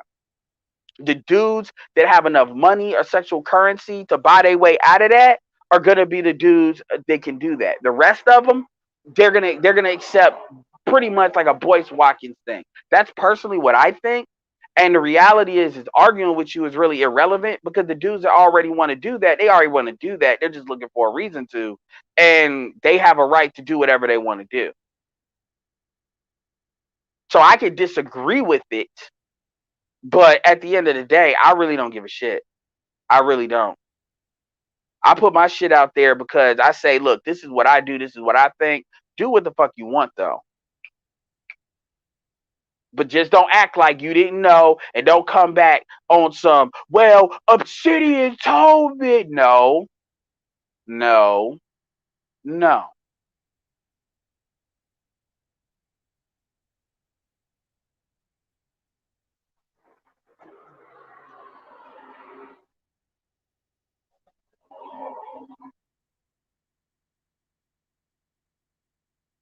Yes, it's not a word, but it's something I like to say.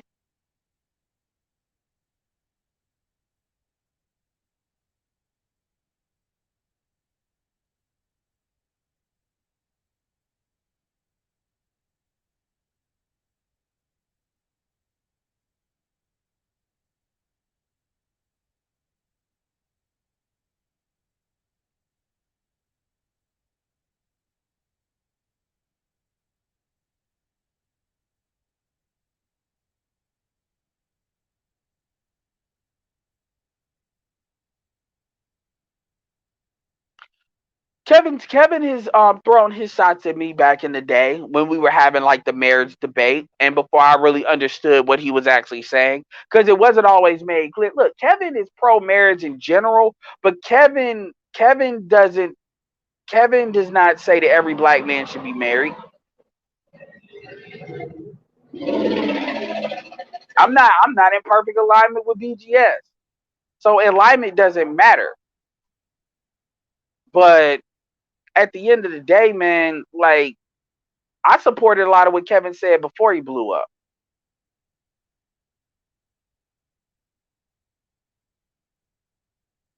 People forget that.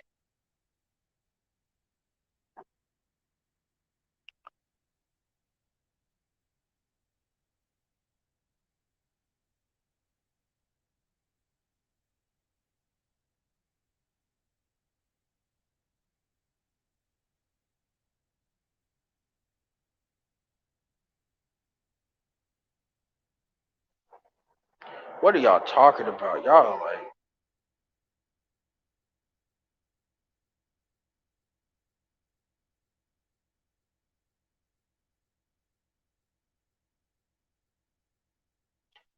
at the end of the day, I believe in putting out the information and black men you doing what they need to do. That's it. You know. And ultimately, I'm not too invested in what they do. Because I've already told you, a viable black community is really 20% of what it currently is. And yeah.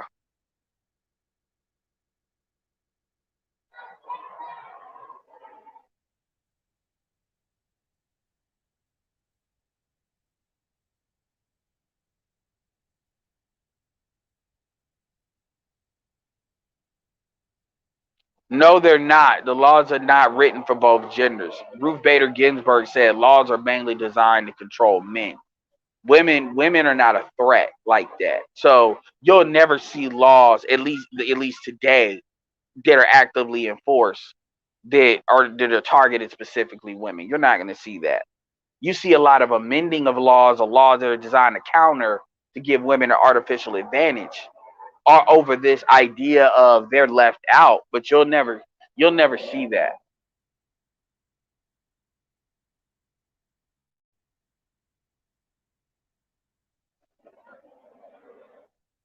Well, I mean, that's 25% as of now. That's also adding in women that are already married. That's not an assessment based on like what's going to be coming in the next like 10 years. That's number one. And number two, um, yeah, that's number one.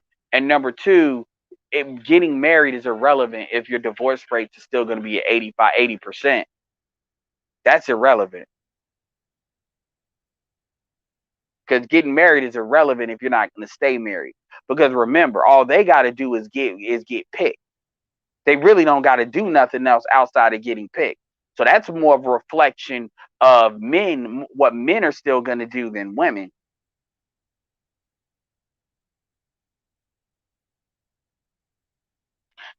Black, the problem is it's not a matter of being vulnerable as far as emotional. There's real long-term financial consequences to divorce. They say one of the leading cases of poverty is divorce. And then when you tack on the challenges that uniquely black men have to deal with in this country, that's not smart. That's really like gambling. So those are things you have to consider. So it's not just a matter of dudes are worried about a broken heart. That's disingenuous to say that. Especially when you know all these proposals black men are already giving black women and how many times they're told no.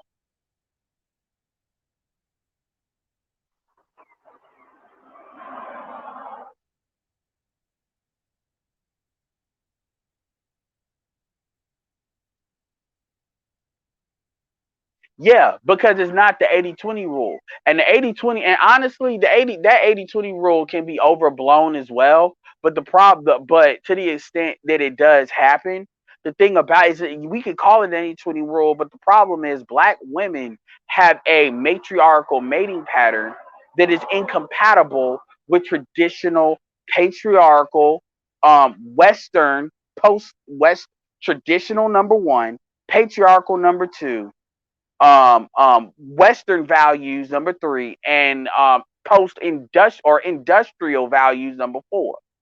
They have never been compatible with that. They've been forced into that, and if we're gonna depend on black women to come to the idea on their own,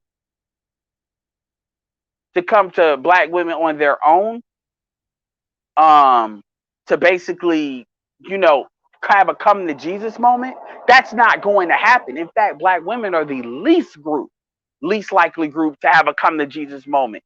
Then when you add in the fact that we're organically not one people because we were bred, not like some of us was brought over here, but a lot of us were bred. That's how they got the numbers. Because remember, the majority of of slaves that came, the least amount came to North America. Most of them came to the Caribbean, South in South America. That we did learn in school. So then, how do we get the numbers we got? A lot of that is the answer that they don't talk about, which is the breeding shit. Which means they're really not our women like that. But see, it is what it is. Like I said, but that is the truth. So when people talk about that 18% of having 60, most of the kids, like we act like again that you're not gonna educate women out of that because that's too many things working against you.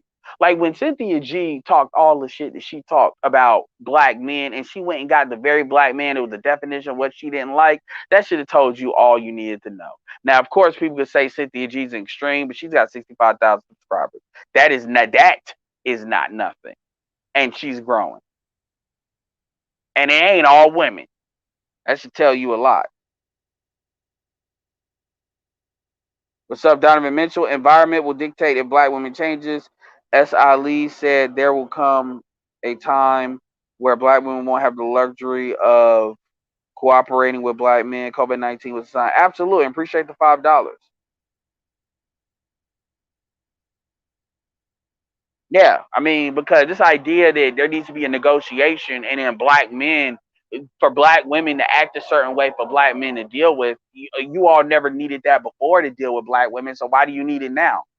I ain't talking about sitting. I'm talking about to the dudes that are gonna say, well, it's just a matter of you just need to talk to. Oh, well, they just need to be talked. Are you fucking serious? Like, come on now.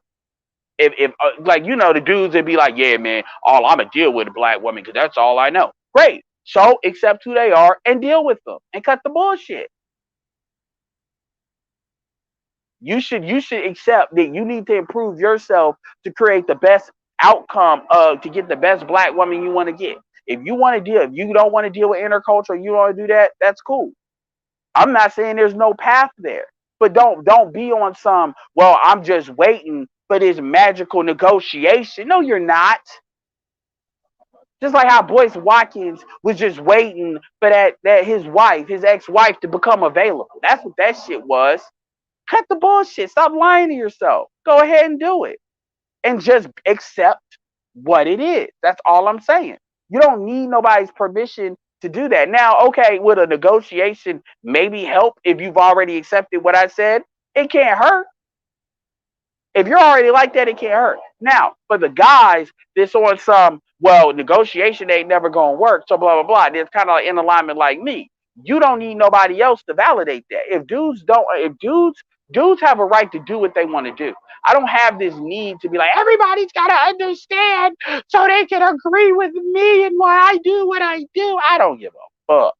I'm doing what I'm doing regardless. That's why I told a lot of y'all if I start bringing females in to talk to them, and I've been prepping y'all for that for a long time, then I might do that. Damn. Why? Because I may want to expand the channel.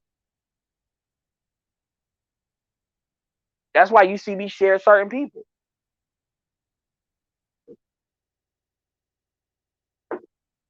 Damn, because that's what I do.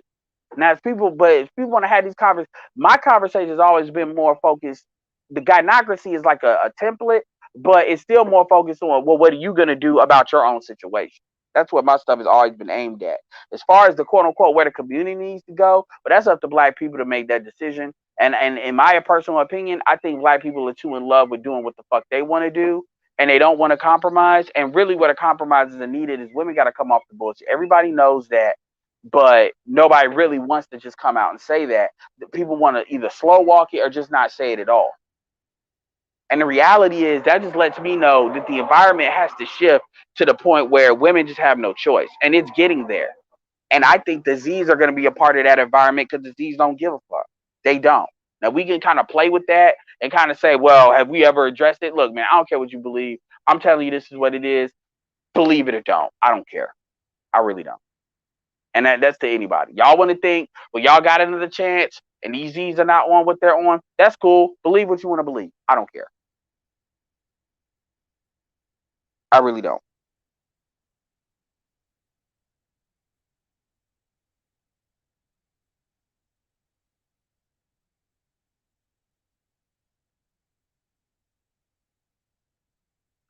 The 80-20 rule speaks to 80% of women prefer 20% of men. It is not a scientific fact that 80% of women are having kids with only 20% of men. That's actually not true. That's not true. I'll give you that they prefer, but that's not what's actually happening. Now, if you're gonna make an argument that it's more going towards that way, maybe, maybe. And again, as Kevin Samuels actually mentioned this on a Lapeef show, Kevin Samuels said that society can't work that way because if you give if 80% of guys who have to actually, because 20% of men cannot maintain society, and 20% of men and all women can't maintain society. So if you, because a lot of these dudes that are getting these kids are not even the most productive. So if there's no hope for 80% of these guys are a service of a level, but that's how civilization collapsed. That's what Kevin said. And Kevin's main thing is he'll give you the only like 60%. He said 40% of men don't even have kids generally to the next generation, which is also what means it's 3 times that 60 rule. I'll give you that 80% of women prefer the top 20%. I'll give you that all day. But the question is, and that the question is, are they in real time only having kids with that? Now in the black community, you're as close as you're ever gonna get with that, and our community is a piece of shit. So that makes perfect sense. But as a general rule, that's not happening in real time. It's down at preference, like I said. I'll give you that.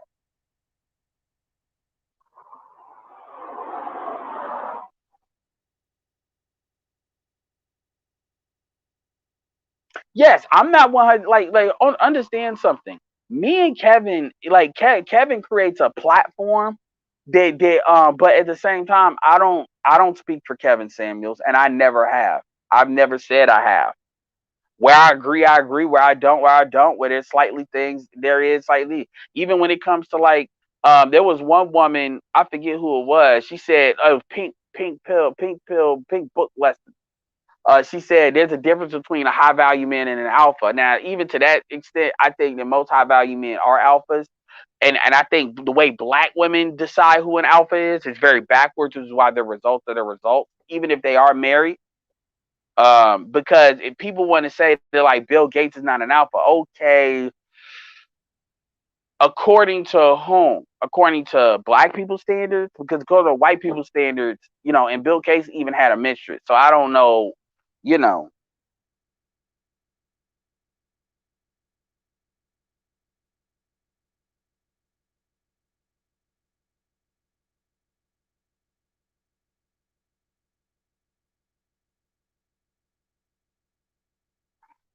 Well, yeah, the 80-20 rule is proven more so in black America, and that's because black women have a matriarchal mating pattern. Black women, more than other women, believe in having multiple kids by multiple different men and expecting the community to fix it. And see, up until the civil rights, that wasn't going to happen. And they were trying to do it, but the thing is, it wasn't easy to do that. So cue in the government and all of that creates an environment for that to happen. That's not the Yeah, you could call that the 80-20 rule, but it's also called a matriarchal mating pattern.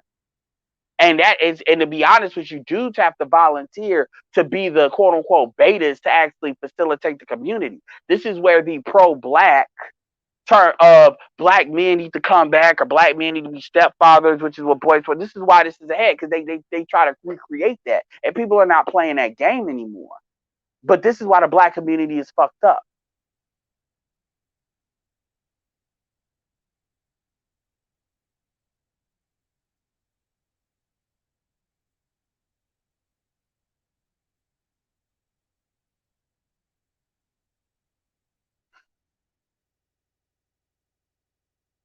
Yeah, Obsidian, you keep saying that black men and black women were married, but see that little problem of black women didn't really have a lot of other options comes into play. So your other argument about the freedom thing kind of undercuts that argument because they didn't have another choice.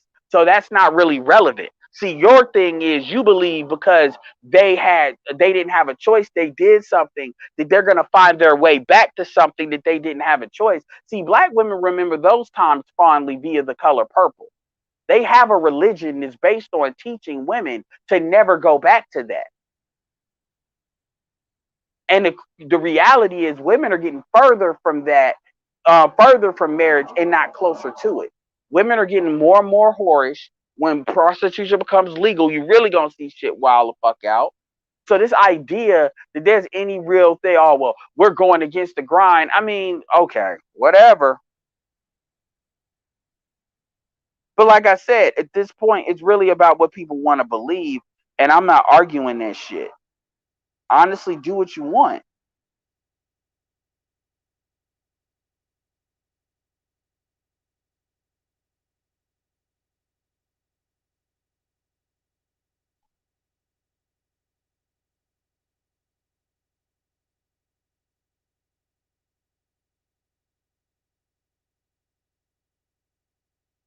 I spell my titles wrong on purpose because I prefer not to have my shit fucked with by YouTube.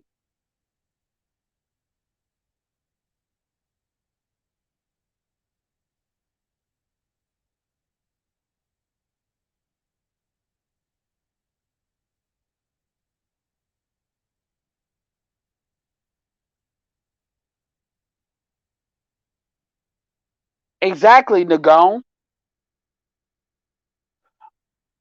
And not only that, the worst part about that, and this is like the biggest impediment of black people really getting together, is if black men start being encouraged to choose differently as a mechanism of being absorbed. This is why you're starting to see commercials that's starting to show black men and white women. You never used to see that. You used to see black women and white men, and you still see that, but and it's not just like a one-off thing. So that shit is actively being encouraged. And this is why dick policing happens in the black community, because if black men could it's over. So again, what you have, a lot of these dudes are just now really coming online that things are not perfect. So a lot of those dudes are like 10 years behind. And so then they become open, they get into this phase, this, oh, well, I hope it could be fixed phase, which is where what Obsidian says becomes attractive in the moment. But eventually, because black women don't know how to shut the fuck up and not tell and keep shut the fuck up, basically, that gets blown up. And this is where Kevin's show comes in. You don't need to say, like, I don't need to say shit. You just need to tell somebody, watch his show and listen to what these chicks of multiple ages are saying. Now, some women are smarter than others because they realize they don't want to be like the older women, but those are exceptions. I don't believe those are the rules. I believe those are exceptions. So those are the women that are looking for high value men. Black men can want a relationship.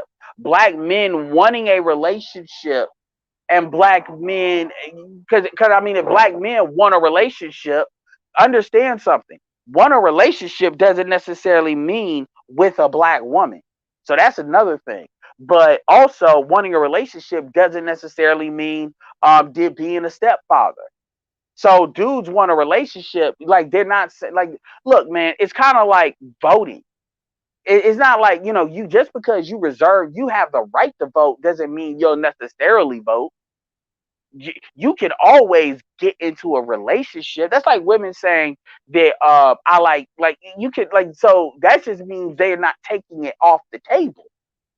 And most dudes are going to say that. But when you look and see, that's the thing, Obsidian, you have said it yourself. Like, black men are the most bachelor and rising bachelor. And so it's kind of like you're pivoting on things that you've said for the longest time. And I'm like, okay, but so the shit you were saying before was just bullshit.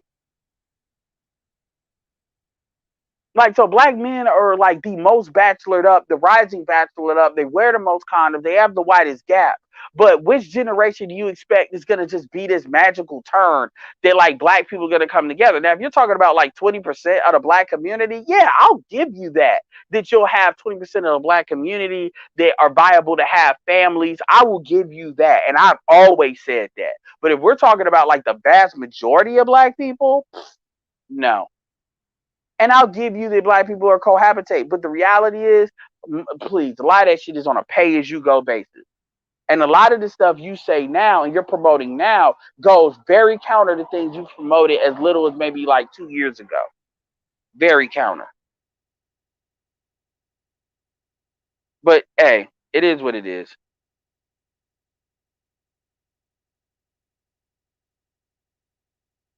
No, Mike, I don't. I don't. Your question, you like, no, I don't. Because black men are only 6% of the population. So really, it will eventually cease to be black. It only takes 2 generations to do that, which is hence why a lot of these Pan Africanists and pro blacks. This is another reason I know there's a gynocracy, because you never hear Pan Africanists really promote intercultural dating. You notice that all of your fucking Pan Africanists tend to have this bad habit of wanting to encourage black men. They never explicitly say it, but they imply it if you put pressure on them. They believe in black men dealing with ADOS black women. They don't really believe in saying, okay, I reckon there's a genetic issue that we have to maintain, but at the same time, these guys have to have, the guys are doing things, to create. Because if you believe in creating black families, you should be of no one concern where that comes from, as long as it's in the diaspora. And I'm not talking about dudes traveling, because that's not viable. Only 6% of black men have passports, and I can estimate that like 600,000 non-ADOS, non-military black men have passports. That's not what I'm talking about. But there's 10% of black people that are here. Now I don't know what percentage of that is women and men, but my point is intercultural. And I'm not saying women like that are not ADOS don't have their problem. I'm not under any illusions to that. But what I'm saying is that should be definitely worth widening the capacity, because that creates more choice. But see, you never hear that. Nobody, I'm like one of the only ones other than Charles Tyler, rest in peace, that actually really brought that up. So like that should be default with a lot of Pan Africans. Now you'll hear them niggas talk about getting Africans or diaspora black men. So if you're gonna do it that way, you should be thinking more intercultural. Now, if you bring in certain Latinas, you may have a little bit more rope there, but understand if you go the interracial route, I don't pretend that's a viable option to create a black community. But at the same time, your women have to want a community as much as the dudes do. In fact, women have to want a community more than men do, because that's what creates the incentive for them to not go fucking rogue to like they do. And women, quite frankly, their idea of a community is what White Zaddy's gonna do for them vis-a-vis the college of corporations and the government. Which is why Kevin talks about how they value their degrees, which is their ticket in the white land, over a husband. There's no way, you can't talk your way around that. You just can't.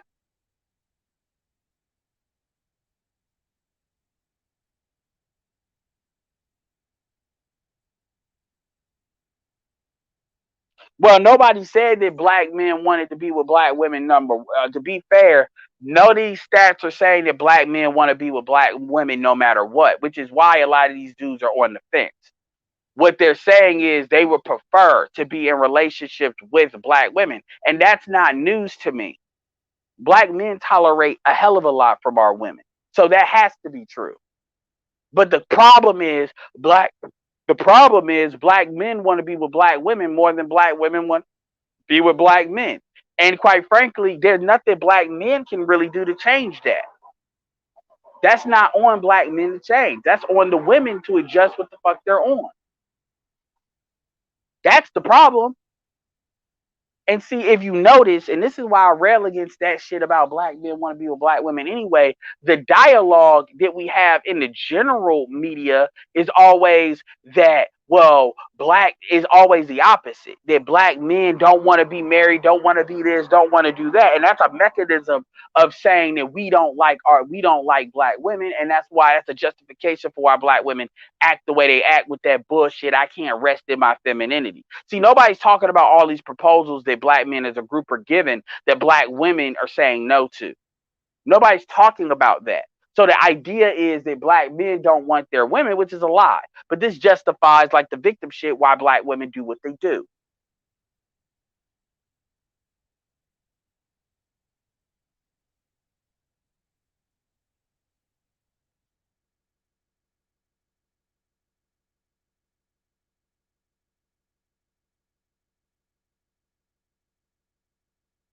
Yeah, JR, that's never gonna work. That's never gonna work, because most content creators don't really want to have a debate. They want to have a lot of content. See, the difference between me is, somebody will say, "Oh, well, you don't want." Number one, I don't care. I don't really care about debating like that. I mean, I'll do it, but at the same time, I don't really care about having influence. That's the difference with me.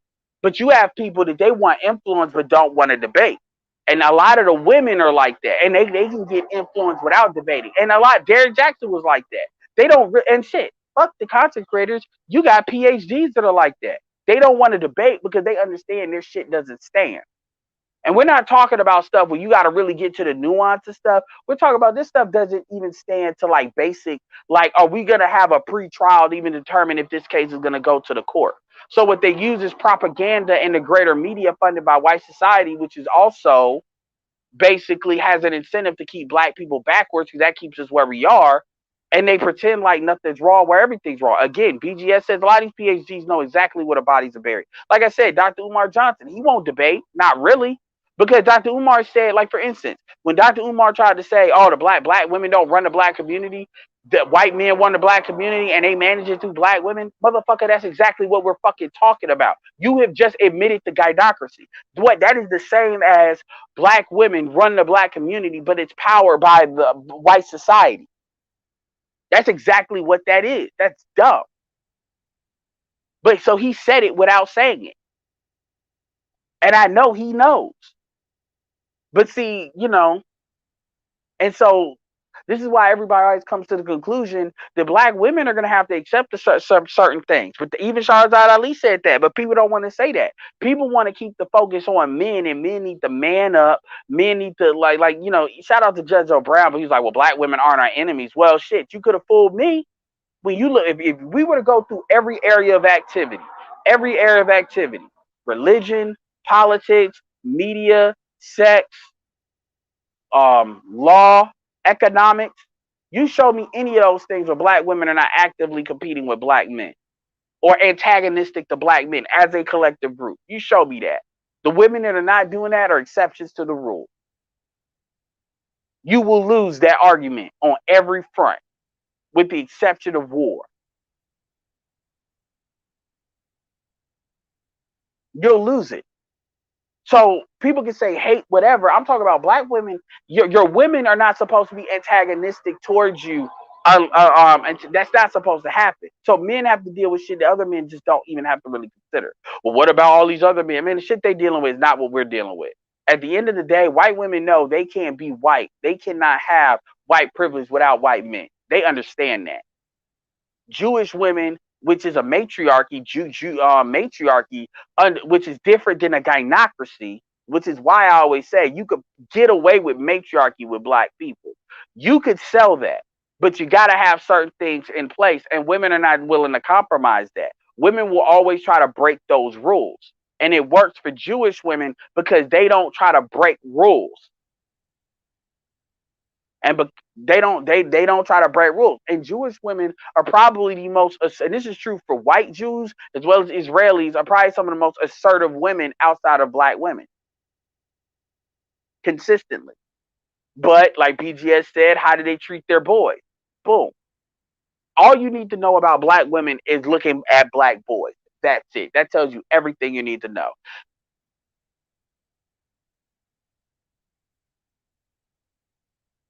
Everything you need to know. Y'all make sure y'all subscribe if y'all are new here.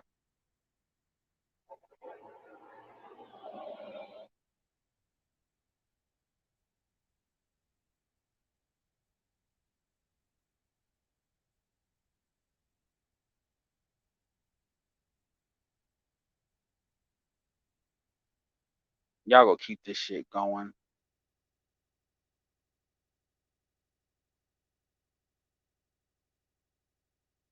I mean, we're gonna play. I mean, look, man, we can play the empirical data all day about what the Z's are doing. At the end of the day, Obsidian, prove it ain't true. We'll do that. Prove it ain't true. That's what I gotta say. Do you have any empirical data of what they are? They are with black women. Prove it ain't true. Because honestly, there is actually data. BGS has put out the data talking about what these Z's are doing and all of that. There actually is data, but whatever. But prove it ain't true. I'm telling you, it is true. You got the burden to prove it ain't. So you can question it all day, every day, but that's all you're doing. So prove it ain't true.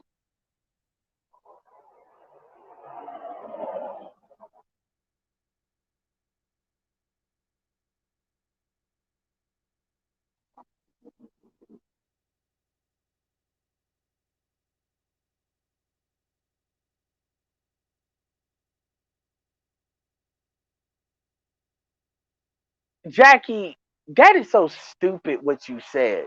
Okay, So let me prove to you that's a lie. Now, some of this is gonna be celebrities. When you look at Childish Gambino, when you look at that's stupid. Like, and see, this is where women start saying dumb shit, and they start like, first of all, number one, if that okay, let's go on the notion that's true. If that's true, then why is it that black women some still feel some type of way when there's a black man that you're not attracted to? Cool. Why is it that black women still feel some type of way that those dudes basically did what they needed to do and got with somebody that wanted them? It doesn't matter if they're fat. It doesn't matter if they're undesirable as a female. It shouldn't matter.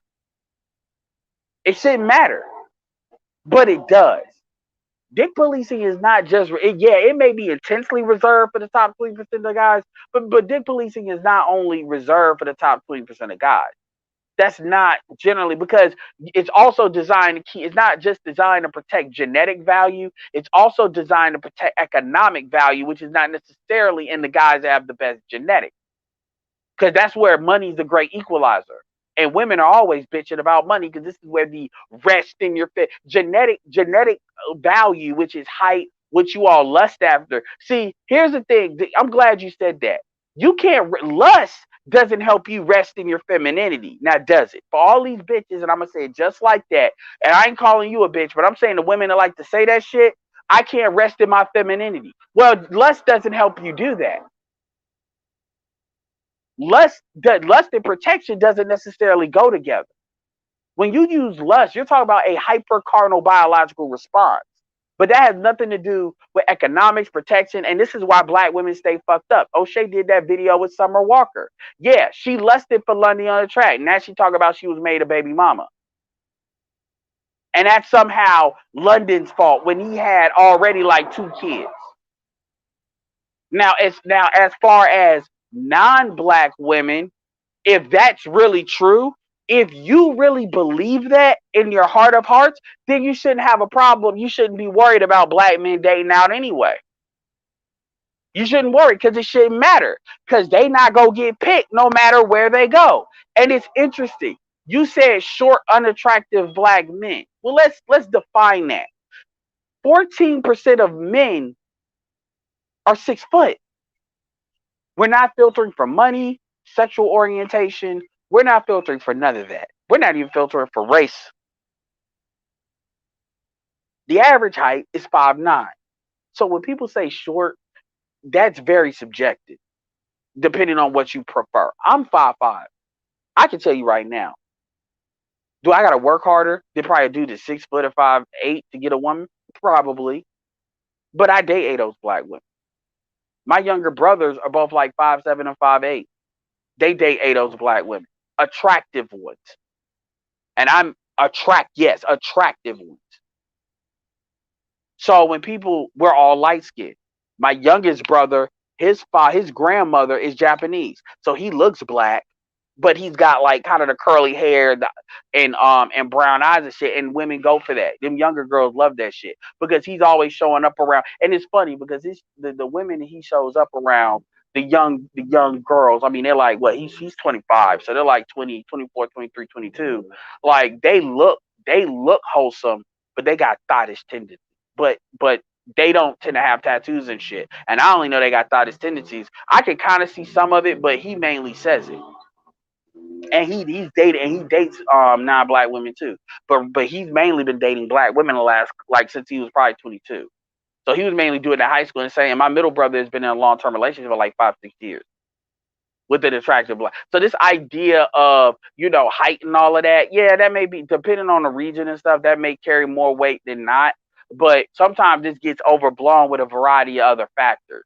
There's other factors that come into play. Yes, height is a universal beauty marker. I don't deny that. And the reality is, as somebody that's 5'5", I gotta compete with 6 foot dudes with bitches that are 5'1", 5'2", because they want a 6 foot nigga. So it is what it is. But make no mistake, and I dated non-black women as well. It's not the same because the biggest issue is not attraction; it's cultural issues. Black women have a certain cultural compatibility that makes them not compatible with a lot of different guys.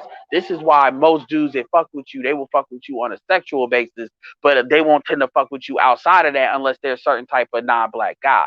That's what nobody really wants to talk about. Also, um, when it comes also, and obviously this varies by region, by city, because it depends on what your proximity environment is. But women tend to only see the guys they want, and they view their worldview based on that, which that's not necessarily the same. Like, I don't know where you live, but like what black women got to deal with in California is completely different than what black women got to typically deal with in New York. Because California is a lot more of a mixed environment where black men have a lot of proximate sexual access to attractive non-black women. So black women have to compete. They can't be on that bullshit because it's very easy to not fuck with them. And gentrification is not help. So this idea, and even when this idea of like I said, you don't believe. I know you don't believe that, because if you believe that, y'all wouldn't be worried about black men dating out, because by definition they couldn't. If they wanted the same motherfuckers you want, now granted, there is universally attractive people. So, and black women are some of the hardest to deal with. So it goes without saying that if a black woman is lusting after a black man, then that dude is usually, if black women are lusting after a particular black man, then that means that dude is probably in like top tier, which means that dude, it's just like if white men like a non-black woman, like let's say white men like Naomi Campbell. Well, Naomi Campbell isn't top tier. This is why I always say that black women that are eights, nines, and tens, they can universally get men, regardless of race. They've kind of broken that kind of racial divide for the most part. Like women, like a woman, like technically, Bria Miles, we add her body, all that, we just say she's like we'll put her in the 7-8 category. And this is why a lot of times black women like deal with non-black men, because to them it validates their femininity. But y'all know that's not true, because y'all wouldn't be dick policing. Y'all wouldn't feel some type of way about where a black man goes, because you would know they don't really have anywhere to go. Y'all don't believe that. Y'all really don't believe that, because y'all reactions betray you. So whatever. And then you're talking about adult. And then what makes it crazy is you're talking about adult sites. Like, you're really using porn as a way of, and see this like, think about that. You're really using porn as a mechanism. That's like saying, oh well, what does it take to be a wife? Well, let me go look at OnlyFans. That's retarded. And this is the same thing. Y'all start looking in media. So y'all start dating the same niggas. Y'all date the rappers y'all see in real life, and then wonder why that shit don't work. Like, that's crazy. Like, I can't even believe you let that shit fly out their mouth. But and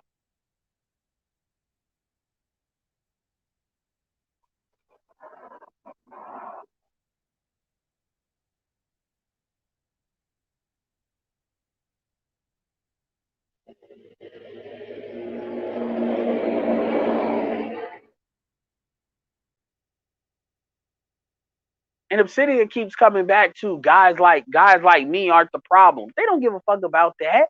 Like you tell, like, Obsidian, you tell women that as if they don't know that. And I don't know, it's like, I don't think the average black woman is stupid. I think the average black woman definitely understands what they do, why they do, and that they're making.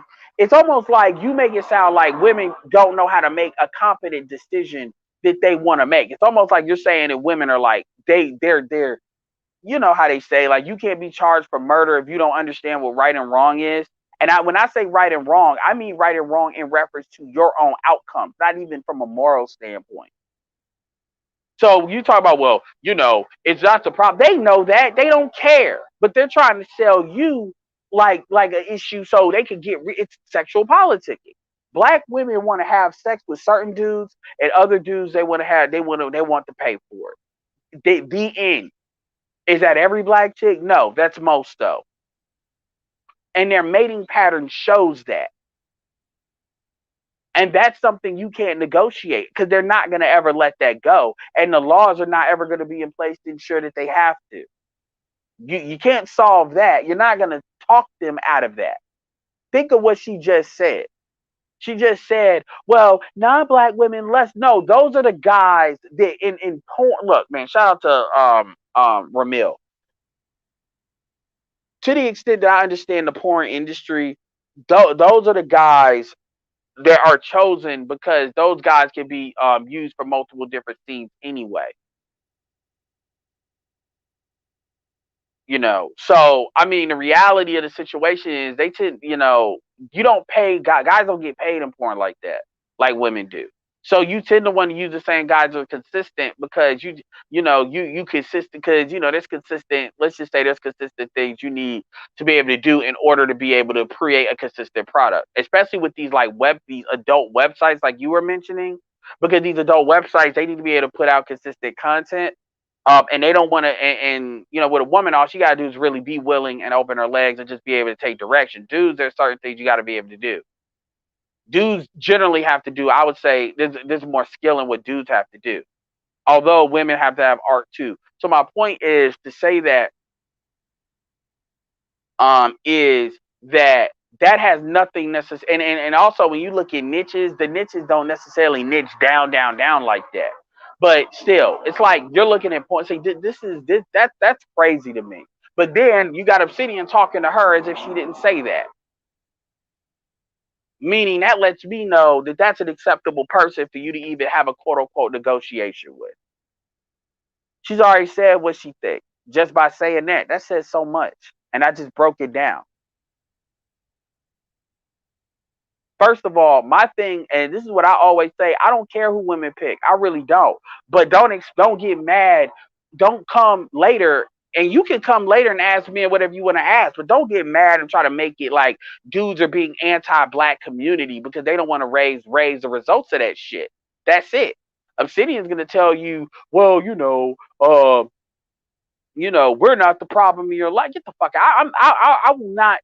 I will not so like disrespect myself from telling a female that bullshit. They know that. They know when they come in here and they talk about all black men, they know they lying when they say it. They know they're talking about the niggas they fuck with. And shout out to Love Dorsey, because Love Dorsey said it just like I would. Bitch, you know who you fucking with, you stupid hoe. And now lay down where you lay down. Don't get mad at him. She even defends the baby daddies that ain't even there like that. Don't get mad at him. It don't matter if he paying child support. He's more than his money. He has a right to see his kids because you knew who the fuck you were dealing with. You shouldn't submit to a dude you don't want to submit to. Why you with him then? Fuck that. I'm gonna tell like they don't know. They know that. And I get you want to have a conversation, Obsidian, but they know that. Bullshit.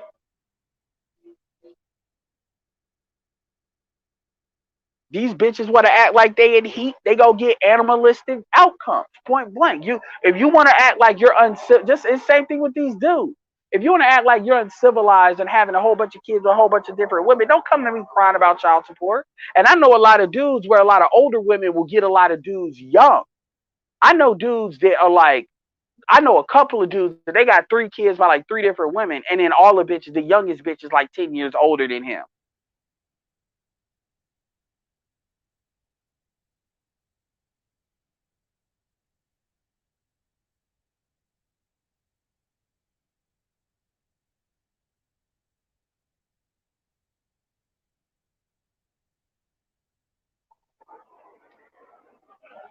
I mean, these women they love the idea. Oh, well, I mean, it shouldn't matter. If that's true, then I don't know why you got all this woman's fear, women crying about colorism, featureism, and all this bullshit. You don't see heightism.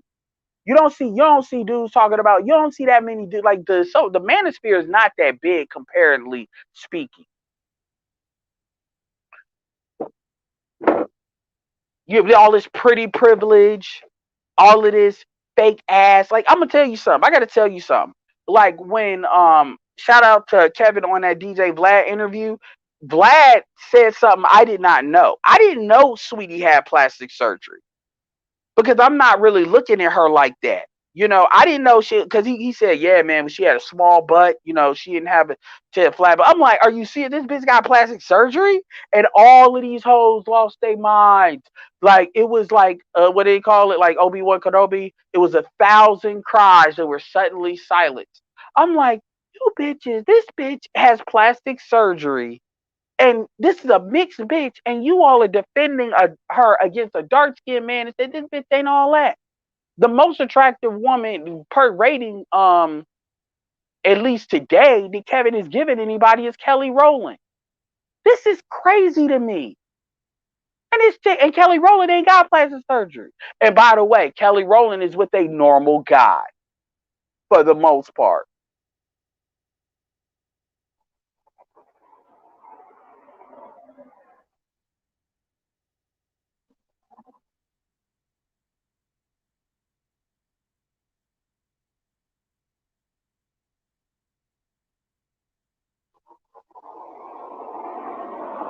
Yeah, that is applying pressure. But the problem is black men are not willing to do that.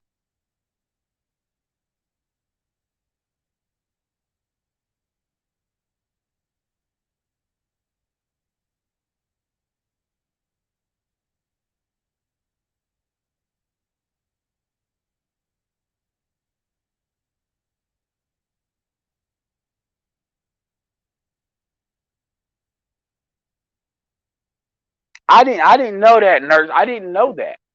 And so my thing is, you get upset about Kevin calling somebody a six, which he said she was upgradable.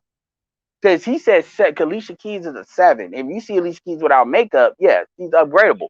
But technically, that's not really what she looks like now.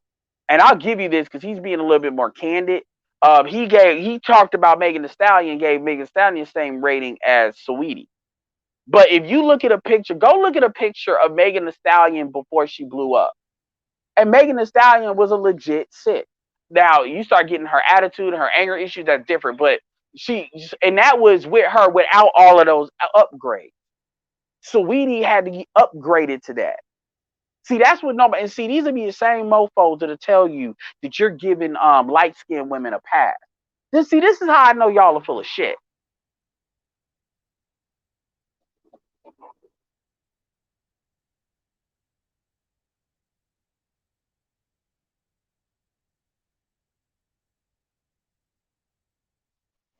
I think Rihanna may have been like a 9 in her first 3 albums, but I think Rihanna's a little bit overrated. That's just my opinion.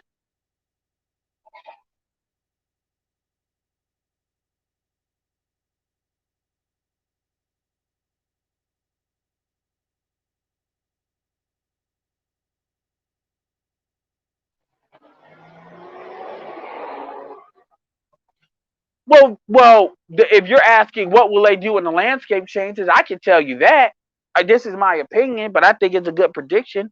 Black women are going to lie, cheat, and steal. They're going to lie, cheat, and steal their way. They're going to get into cohabitate. Think about it. They're going to get into cohabitating relationships that benefit them in the moment or in the short term. Because see, what nobody tells you is a lot of these women be getting with a lot of these dudes, and they know how to be cooperative for spans of time when they're down bad.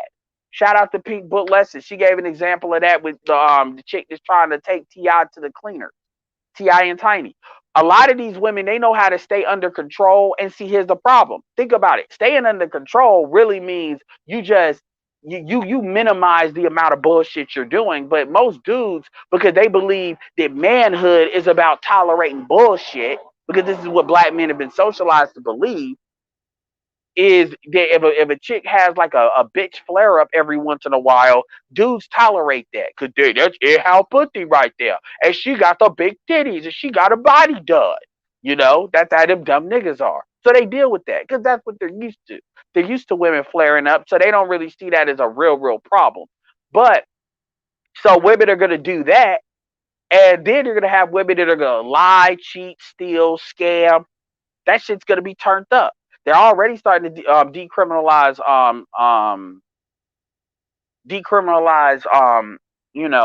prostitution, at least in New York. That'll spread to other places, liberal places. Like if New York did it, I could definitely see Vegas doing it, and then you'll see women gravitate towards these areas. I can see Atlanta doing it. You know, hell, I can see Houston, I can see LA doing it too, and that's what they're gonna do. They're gonna do what they need to do, but they're never going to sign a Treaty of Versailles. That's not what's going to happen. They're not going to do that. Now, maybe some of these younger chicks that are 20, they get it and they learn, but for the most part, a lot of them are just going to go straight hoeing. They just going to start hoeing like for real, for real. That's what's going to happen. It's not no, oh, they gonna come back humble and then now all will be good. Okay. But hey, only time will tell. I'm just a nigga. Only time will tell. Only time will tell. Maybe I'm right, maybe I'm wrong. But I'll tell you this, the shit we predicted 4 years ago, 3 years ago, 5 years ago, we said this shit would happen in like 2028, 2027. It's 2021, and yeah, nobody predicted COVID, but even before COVID, a lot of this stuff was speeding up a lot faster than what we thought. COVID just leapfrogged shit. So the conversation we're having now, we're supposed to be having in another 7 years. See, that's what people keep forgetting. And in that environment, women are going to lie, cheat, and steal, and men need to be smart. Because a lot of dudes that want to quote unquote negotiate are going to get fucked, and they may not recover.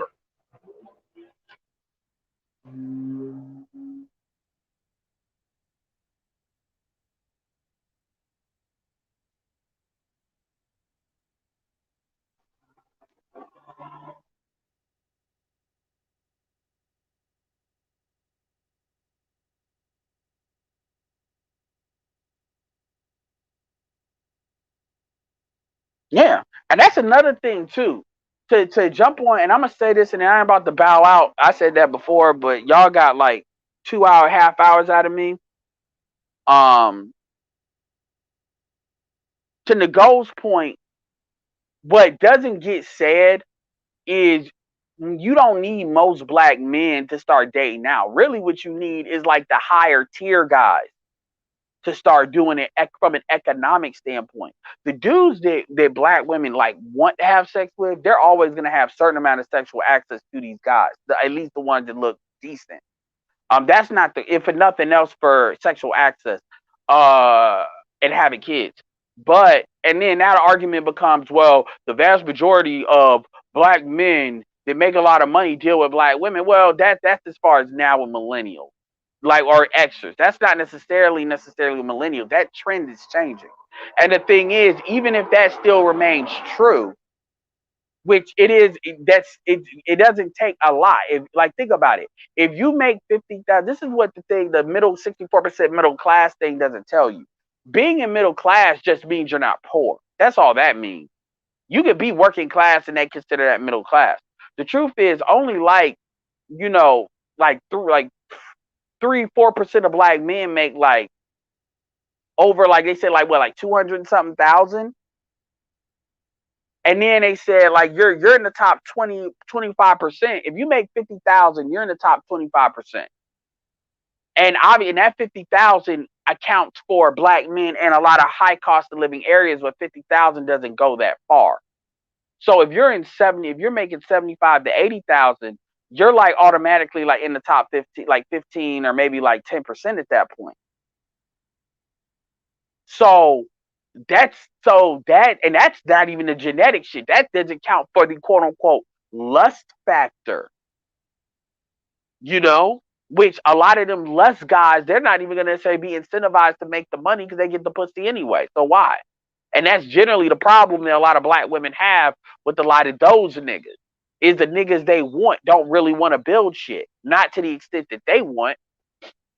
And this is where the I can't rest in my femininity comes from. So my point is, even if that number still remains majority, even if that number still moves in the opposite direction more and more, as the society starts encouraging it more, which is also something you have not considered, Obsidian, how much the society is kind of taking their foot off black men's neck to date out, that could change. I don't care if it changes or it doesn't, because ultimately, no matter what it happens, it's still want black women to basically compete. They either will or they won't. And if they won't, then shit, it's gonna be what it's gonna be.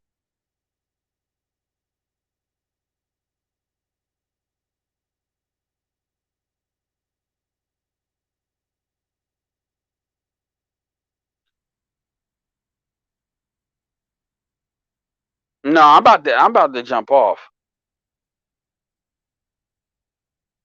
Ah, that's funny, Corey. That is true. I need to stop doing that.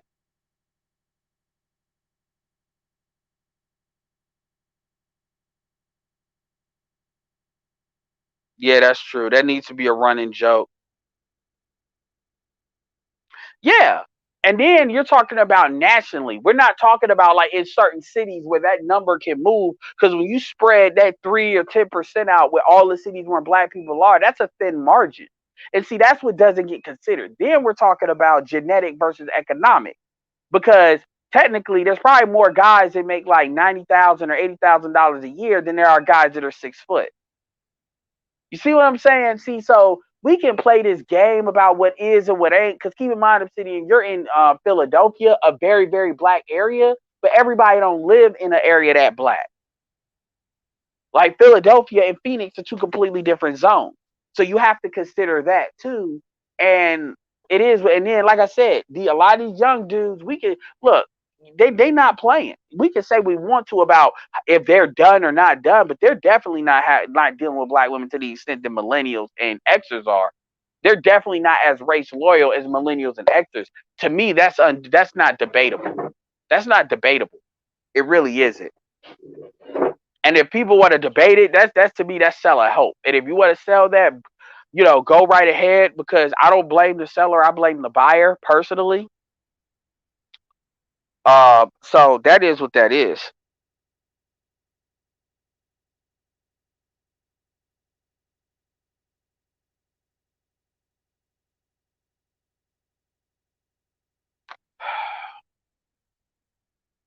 I live in the South. 55% of black people live in the South, but that's spread out. That's not spread out in the way that you're kind of talking about. So most black people live in urban environments. That's still true. So you still got 45%. And even still, even if you want to say that about the South, that still works against you because what that means is for the black people that don't live in the South, which is what I've always said that a lot of this stuff is regional, then it's not going to be as many black people approximate. So in people's real, it's kind of like comparing averages to medians. Because black people ain't making the most money in the South either. Because South has a lower cost of living. So again, this is like one of those things where it's like people want to be right versus be accurate. So I mean that is what that is. Like I said.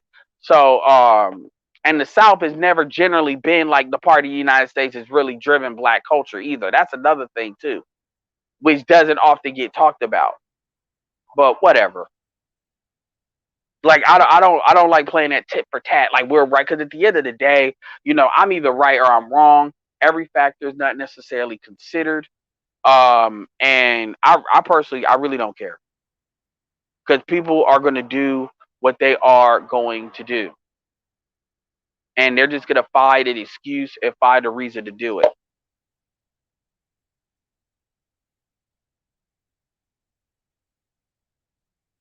Some of y'all be thinking that motherfuckers. Some dudes do, but I'm not one of those dudes that have in an investment. Oh, I need black bitches, just need black women. I don't give a shit. I really don't. And Obsidian, one thing you need to understand too is you telling black men you basically you want a man want to talk about people need to talk about shit behind the scenes, but you basically declaring this is one thing that a lot of black men got to understand. Y'all declaring that black men want to be with black women is not basically that's not helping shit because black women don't do what they do because they believe black men don't want them. They do what they do because they believe black men ain't going nowhere. So really, a lot of what you're saying actually works against you. But whatever. Again, just my opinion. Anyway, it's been great. We're gonna clock this at 2.5 hours. And well, with the eviction crisis, women are gonna lie, cheat, and steal and hoe. That's what they're gonna do. They're gonna lie, cheat, and steal and sell pussy. That's what they're gonna do. Watch. So all of this, when niggas in the women are in the third world, that's why they sell pussy and all of that. It's going to be very interesting what they do. Because black women, you don't never, there's a reason you don't never see black women homeless. So anyway, with that being said, what the fuck he say?